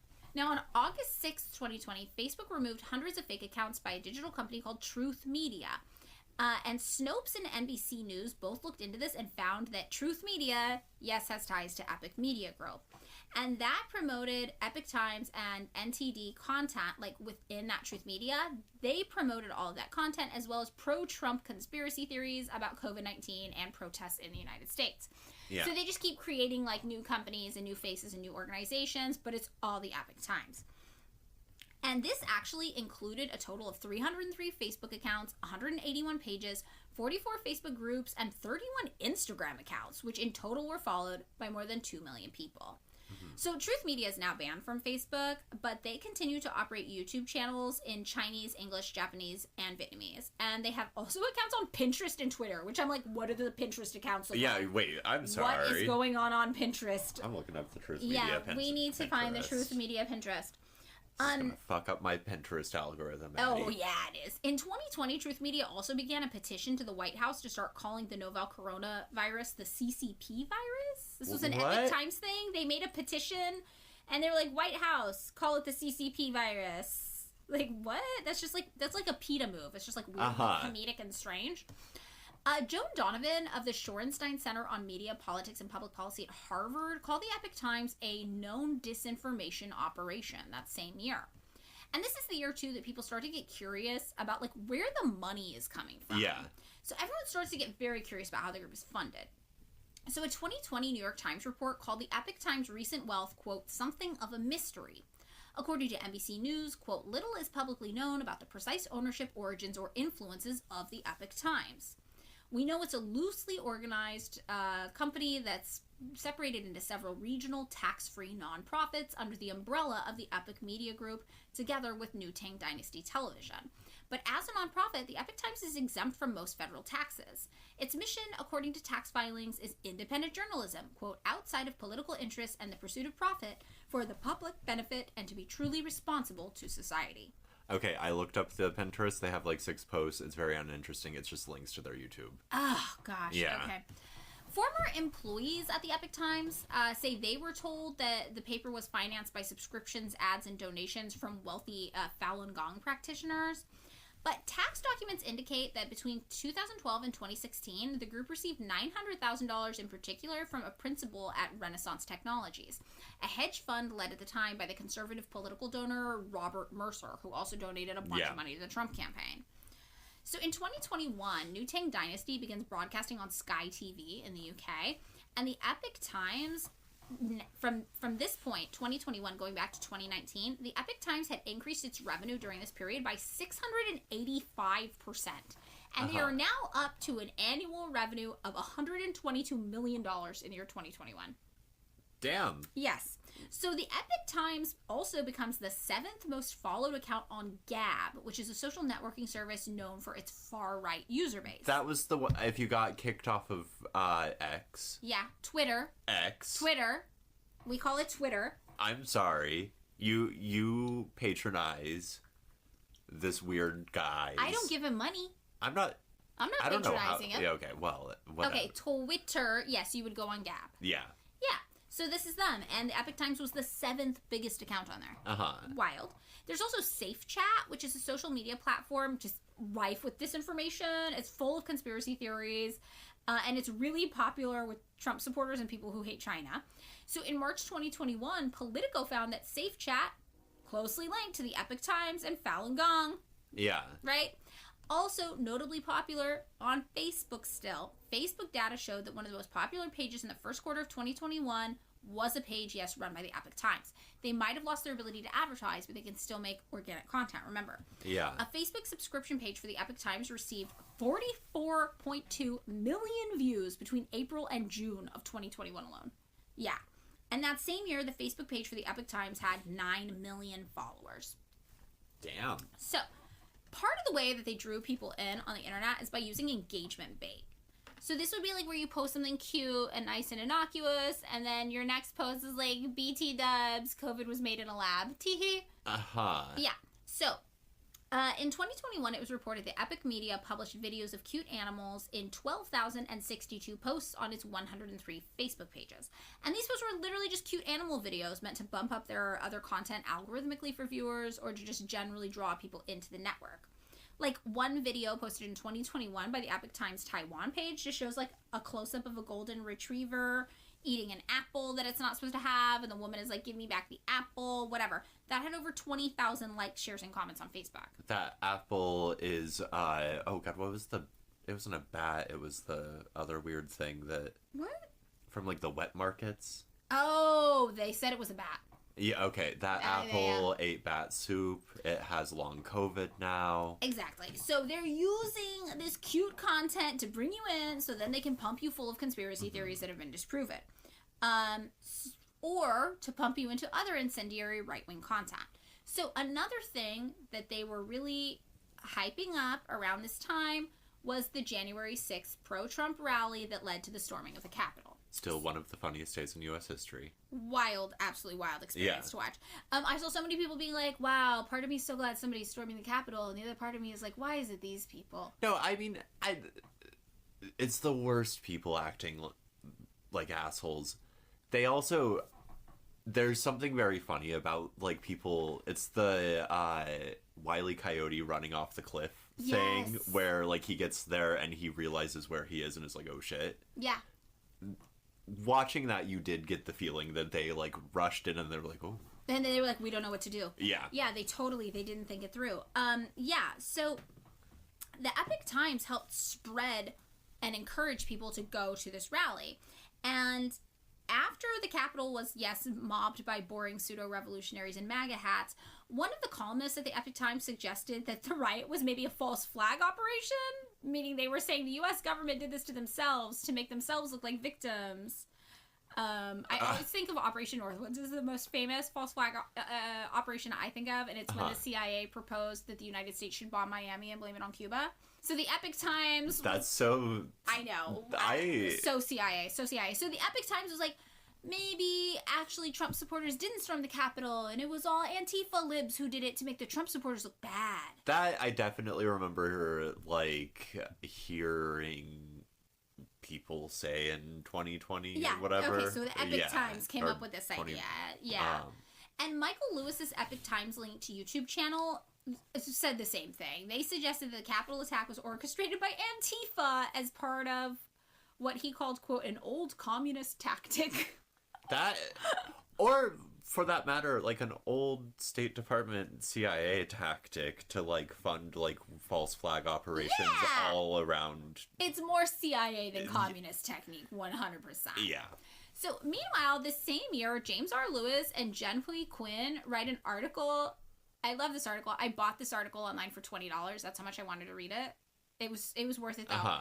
The article is called, Is Li Hongzhi a CIA agent? Tracking the funding trail through the Friends of Falun Gong. Okay. All right. So we're going to get into that. I learned a lot about that we'll get into soon. 2022. New Tang Dynasty now reaches 6 million U.S. households. Okay. Not insignificant. Yeah. People begin looking into the role that the Epoch Times, meanwhile, has had in spreading COVID-related misinformation. Dr. Judy Mikovits, right, the anti-vaxxer, she's 62, she's a discredited scientist. She became the face of COVID, like, denialism in the video Plandemic, right? So her work, where she basically just mutters conspiracy theories about COVID with little bits of doctor jargon splashed in here and there, which doesn't really make sense. The Epoch Times loves her. They have been supporting her nonstop. They've been spreading her information. They've been sharing the Plandemic video. You know, they're all over it. Raquel Miguel of the European watchdog EU Disinfo Lab said the Epoch Times has played a noticeable role in transmitting and amplifying many anti-vaccine narratives. And remember, that's their political agenda, right? For, you know, the cult, right? They're like, you don't do modern medicine, so why would you take a vaccine? That would be bad. Yeah. So this checks out with their agenda. According to Joseph Hollenberger of the Center for Monitoring Analysis and Strategy, which is a German extremism monitoring agency, the Epoch Times German edition has been the most shared outlet among Germany's COVID skeptics movement. Okay. So they are making a huge dent in, like, a lot of disinfo is coming from them. They are successful at it. How did you get any idea what proportion of like the German public is like a COVID skeptic? You know what? I didn't in particular, but I just know that the German far-right movement has grown since Donald Trump, and you can seeing this, how it is all linked together. Oh, yeah. No, I mean, that... Obviously, we've seen a lot of crazy shit in the last few weeks coming out of Germany. Yeah. But, should we look up percent of Germany? I don't even know how you do that. That denies COVID or whatever? Oh, okay, wait. Yeah. We do have data on this. Okay. This one is Germany. Okay. An analysis of corona deniers in Germany. From up until March 21st, March 2021, the group of corona deniers shrunk to 9%. That's huge, though. That's significant. 1 in 10 people? Yeah. I mean, it's not nothing. Yeah, that's pretty wild. I think that's major. That's really intense. I would have thought it'd be a lot smaller than that. So the Epoch Times is apparently really good at spreading right-wing misinformation. So some of the things they're spreading in Germany, they're publishing articles blasting the legitimacy of PCR tests, which we know are really accurate, promoting conspiracy theories about vaccination mishaps.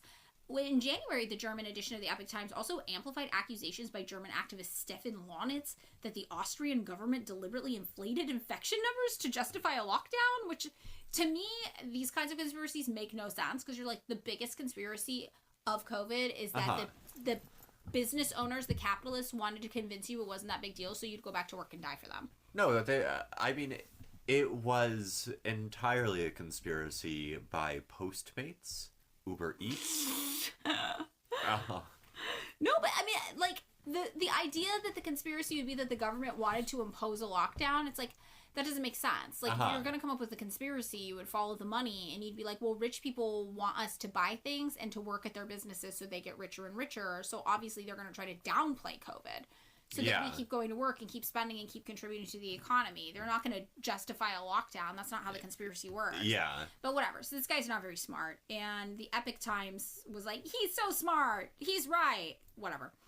Also this year, the Epoch Times and co-founder Dana Chang sued, both of them, a reporter at the Maine Beacon for defamation after a report came out discussing Chang in particular's promotion of conspiracy theories about the January 6th Capitol attack in June 2021. Judges, though, found that the alleged defamatory reporting was substantially true. Oh. So they couldn't go through with it. So that was a pretty interesting thing.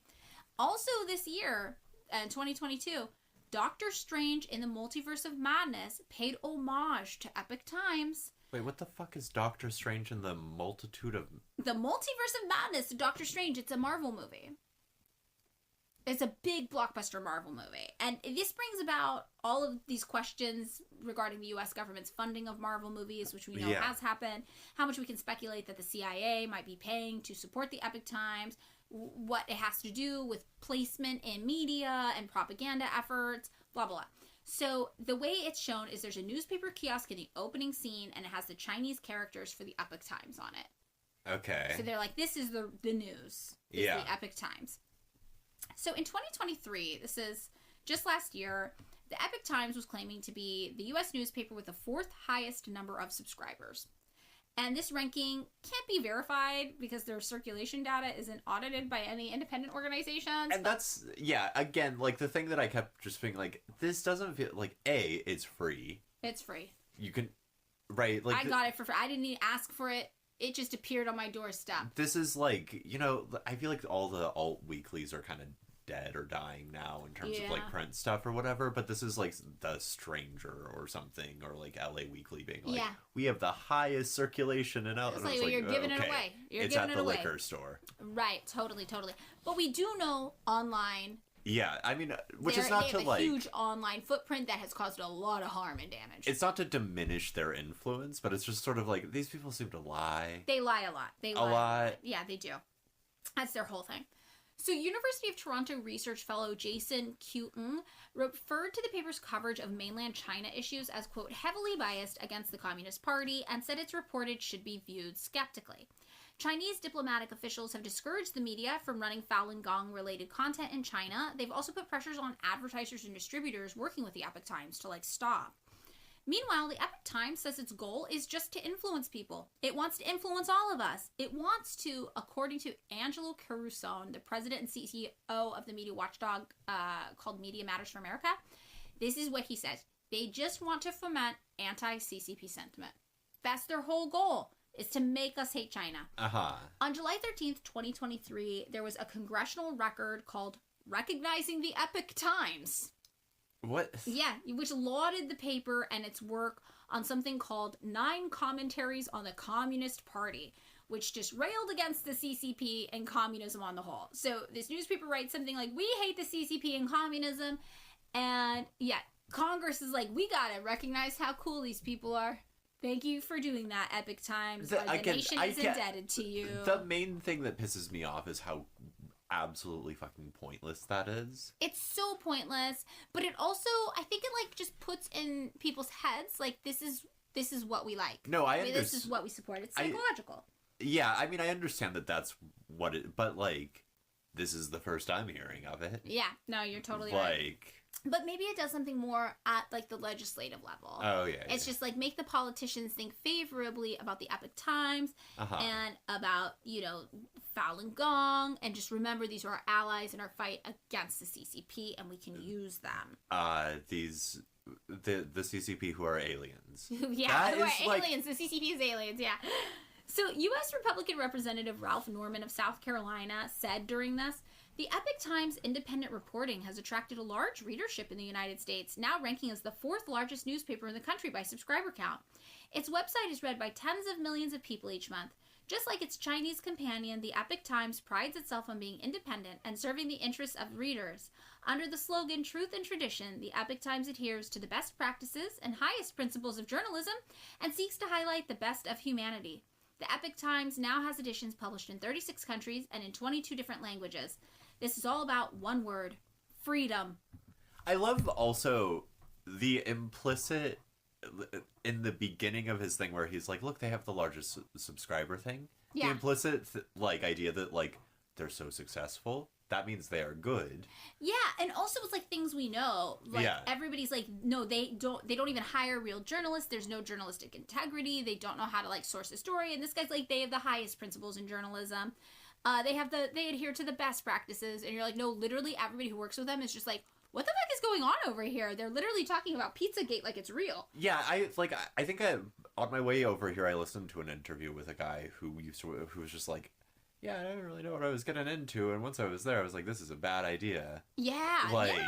The people they did hire who were actual journalists were like, oh no. There was also a congressional Falun Gong Protection Act proposed on June 21st of 2023 to require the president to impose sanctions on foreign persons who, quote, facilitate organ trafficking in China. They called this the Falun Gong Protection Act, which is interesting because remember, we have no evidence that this actually happened, and the Falun Gong lawyer was even like, this isn't a thing. What are you guys talking about? Aliens. I'm just going... It's all aliens. Yeah. It's all aliens. So, we're up to current times, and the real question, the question I have just been dying to answer is how involved is the CIA in all of this? How much of this are we paying for? What's our government got its little hands into? Are you going to tell me that the answer is all of it? Yeah, I'm going to tell you the answer's all of it. Yeah, spoiler alert, it's all of it. And it's so satisfying, though, to break down how... And again, the thing that is just so shocking to me is, like, this stuff is very obvious to see, and they don't even try to hide it. They just count on us not caring or not paying too much attention. Yeah. So, there have been at least 2 Freedom of Information Act inquiries into ties between the Falun Gong, Epoch Times, and Shen Yun's relationship with the U.S. government, specifically as it pertains to funding. But we don't have declassified documents on that yet, so it probably didn't turn up anything because it's still active. We don't necessarily need declassified documents, though, to see the clear connections between the U.S. government's pocketbook and the money Falun Gong receives, along with its various associated news networks. We know that there are these things called NGOs, non-governmental organizations, who are supposed to have social or humanitarian aims, but contrary to their title, actually are involved very heavily with the U.S. government. It's just basically a way for the government to fund its social and political aims outside of traditional congressional oversight and out of the public eye through these quasi-private, quote-unquote, institutions. We know one such NGO is Friends of Falun Gong. And remember, Friends of Falun Gong was founded by Mark Palmer, who was the guy who founded the National Endowment of Democracy, which is sometimes called the Second CIA. And that was founded in 1983 after a proposal from none other than Ronald Reagan, obviously. So, the NED is an NGO that supposedly fights for democracy around the world. But remember, when we say democracy, we mean capitalism. And really, what this means is supporting regime changes in countries that are leaning to socialist. So that sounds really cold and kind of clinical. Support a regime change. It's like throwing coups. It's, you know... Yeah, it's instigating revolutions. The CIA playbook. It's the, the stuff that we tried to do in Cuba for 40 years. Exactly. Yeah. The stuff we did do in Chile. Yeah. Or, with Mossadegh. Or, So, they are known, yes, the National Endowment of Democracy, to instigate revolutions, to be involved in anti-communist propaganda, and they admit that most of the work they do used to be done by the CIA. They fully will say that. So Palmer, who founded that and also founded Friends of Falun Gong, he's also the vice chairman of Freedom House at some point, which is an organization funded entirely by Congress, and Freedom House personally was recruited, like all of the personnel who worked there, they were recruited directly from U.S. government personnel. And you'll see this a lot with these NGOs, like the Asia Foundation, for example. When we did our episode on Radio Free Asia, you're like, well, the board of supervisors for the Asia Foundation is just all these guys who work at the CIA. Yeah. So they, don't even really try to hide it. So the board of the Freedom House, right, was mostly U.S. government personnel. It also included, for example, former CIA director James Woolsey on there. So this is what we're talking about when we talk about this Mark Palmer guy, what he's up to, the guy who founded Friends of Falun Gong. Now, we know Friends of Falun Gong is funded by the U.S. government. We know that. And we know Friends of Falun Gong then funds the Epoch Times and New Tang Dynasty while also financially supporting Falun Gong's compound in upstate New York where Shen Yun is trained. We also know that our politicians have been spotted, yes, at Shen Yun performances before. Sometimes it's the pathetic politicians. I don't mean Sometimes it's fancier politicians. I don't mean to though. run down the undersecretary or whatever of the Ford administration, of Gerald Ford. No, that was the communications lady. Okay. There was also the Secretary of Education and a bunch of people from the Defense Department. Sure. There was a NASA guy there. It was a public relations NASA guy. Okay, that's true. That's true. That's true. That I will give you. I'm just saying. So David thinks that's the least compelling part of the money layout I'm about to Well, no, I mean, yeah, I'm just... Okay. We know at least Shen Yun is sending them free tickets or something. Oh, I'm sure that, like... They're like, well, we got to fill these halls somehow. Yeah, okay, all right. We know they're showing up. We don't know how relevant that is. Yeah. So another thing we know is that the CIA had been funding counter-revolutionary groups in China with the goal of keeping China just busy or occupied. Like, for example, the Tibetan insurgency against the People's Republic of China that the CIA funded in the 1950s, which was called the Shadow Tibet Circus. That was the code name. So this is where the CIA trained Tibetan guerrilla fighters while also airlifting military supplies and CIA personnel into Tibet and then running an accompanying propaganda campaign. Now, it's worth noting thousands of Tibetan and Chinese soldiers died as a result of the CIA meddling in the region. But we see here the point of this is that the CIA was active in seeking out insurgents who could just be a nuisance, by their own wording, to the CCP. So former CIA agent Sam Halpern, when talking about the Shadow Tibet Circus, said, the whole idea was to keep the Chinese occupied, keep them annoyed, keep them disturbed. Nobody wanted to go to war over Tibet. It was a nuisance operation, basically, nothing more. So we know that this is something they do. They seek out things that can be a nuisance to the CCP, and they throw money at it.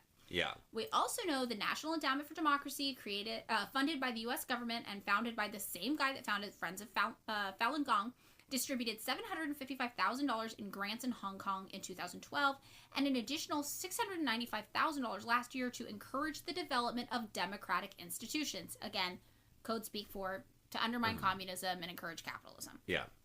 Some of that money specifically was earmarked, quote, to develop the capacity of citizens, particularly university students, to more effectively participate in the public debate on political reform. Okay, so they're saying they want to pay people to talk about how much they hate the government, basically. And basically, like, turn it into, like, little internet debaters. Yeah. Yeah. So the NED, the National Endowment for Democracy, is very heavily involved in China. We know that. Yeah. We also know that the U.S. State Department directly in 2010 paid a Falun Gong-related business $1.5 million, remember, to provide software to skirt internet censorship across the globe, including China's internet filter, which has been termed the Great Firewall of China, which feels a little racist to me, but specifically because the United States was like, ooh, we can make them listen to Radio Free Asia. We have other sources that have shown that the CIA's venture capital firm, In-Q-Tel, funds Falun Gong's anti-censorship software efforts, and that the Friends of Falun Gong also attempted previously to help bankroll some of those efforts too. And Palmer, who, remember, is the NED and Friends of Falun Gong guy, he said that Li Hongzhi was, quote, the best hope for a peaceful democratic China. Again, when you hear democratic, think capitalist. That's really what they mean with that word.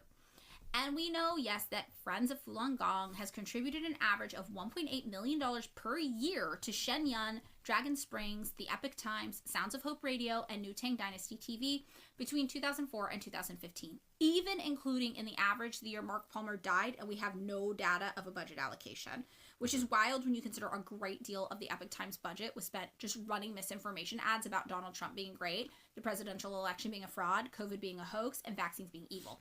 So basically, the U.S. government funded efforts to destabilize itself. That makes, I mean,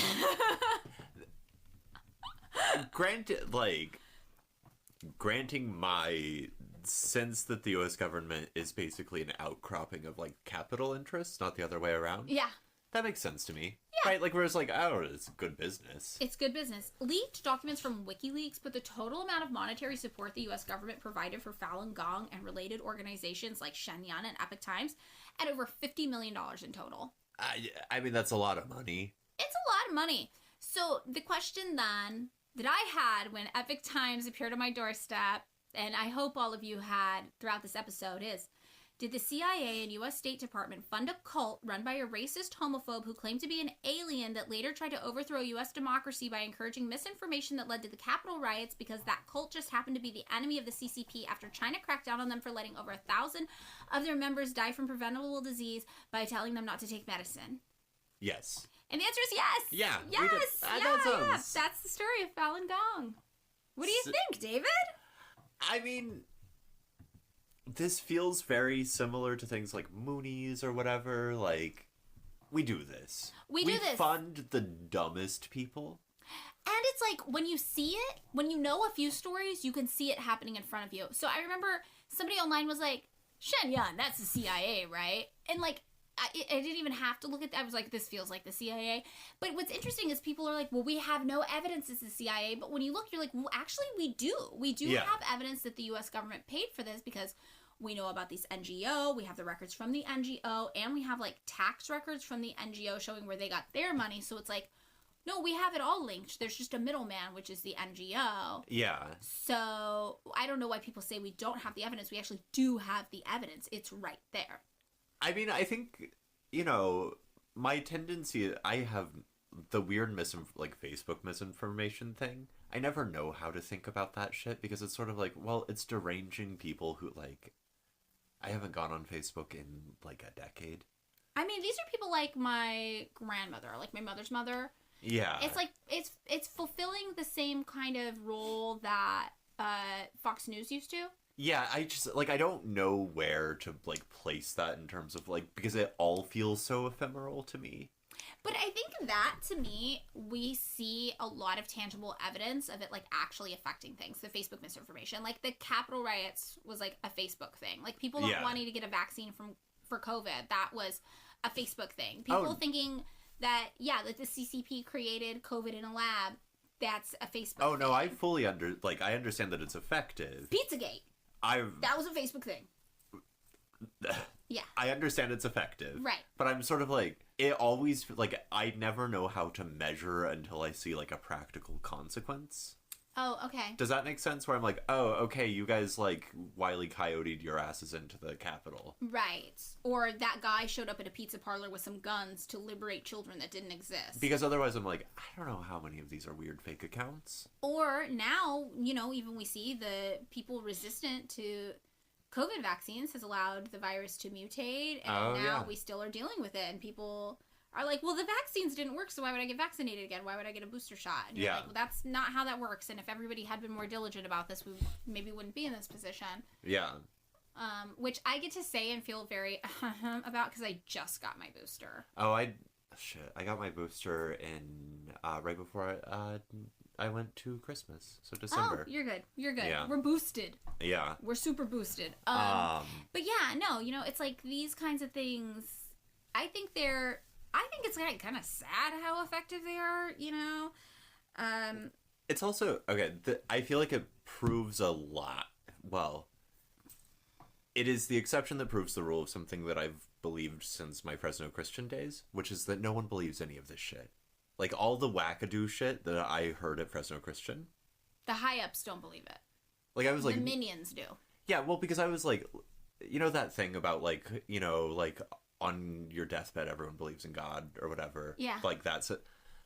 I've always thought that was, like, a really bizarre thing, and I've always said, like, in your day-to-day life, you're a materialist. Yeah. Everyone's a damn materialist, because they have to, like, navigate the fucking world. Yeah. Right? Yeah.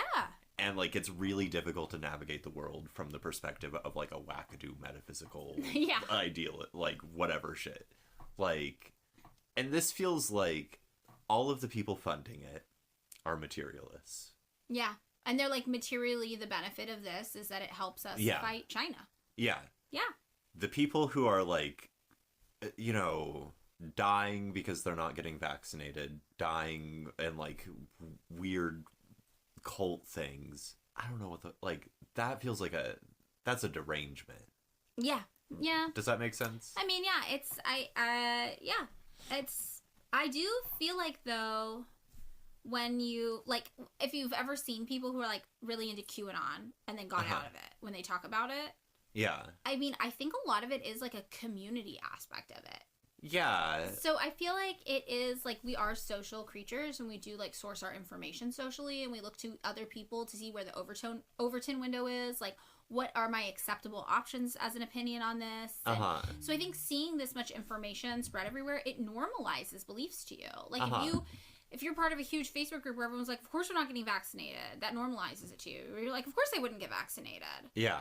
So I don't know. I think that it's not necessarily a derangement. I think people, like, draw conclusions from info they have, and if you can control the flow of info, you control people's decisions. Yeah, and I think, right, like, the fact, like, the Epoch Times, I think I'm thinking more of the Falun Gong side of it, like, the culty side of it. Yeah. Like, the Epoch Times, right, all of the, like, COVID vaccine skepticism or, like, pro-Trump stuff, they're not, like, specifically saying, hey, we believe this because we're also in, like, a cult together. Right. Like, Yeah. They leave that part out. Like, that stuff is within the bounds of materialism. The part that always confuses me is when people believe some, like, bizarre ass, like, metaphysical cult shit, like the aliens and energy stuff, where I'm just like, you can't actually move through your life according to this. Well, like, I think they do, though. The thing that, when people feel like they have secret or hidden knowledge, it makes them feel smarter, better than, it gives them confidence, and I think that's, like, the material change in their life. They're like, I am the person with the secret knowledge nobody else has about how the world really works. Yeah, but it does, like, it's like taking away gravity or something, right? Yeah. Like, do you know what I mean? In the sense that it's like, there are practical consequences for your ability to predict really banal aspects of day-to-day life. Yeah. That you have to be a materialist about. Yeah, no, it's true. I mean, I think there is an element of delusion to it. Yeah. It is fascinating. I did enjoy learning about how linked everything was to Falun Gong. That makes me... the degree to which the U.S. intelligence will collaborate with some of the kookiest kooks who have ever kooked. Yes. Real kooky. And in these sources, I do provide 2 links that are just Li just talking about his ideas and his little beliefies, and those are real interesting. I definitely recommend checking those out in the sources, which are always listed in the description of the episode if you scroll. Hell yeah. Okay, is that it? That's our Falun Gong epi. All right. Thanks so much for listening to another episode of Pick Me Up, I'm Scared. If you would like to join us on Patreon, you can find us there at patreon.com/pickmeupimscared. For $3 a month, you can access bonus content there. But if $3 a month is too much for you to spend right now, we totally get it, and we're just happy you're here. As always, you can find the sources for this week's episode just by scrolling down a bit in the description.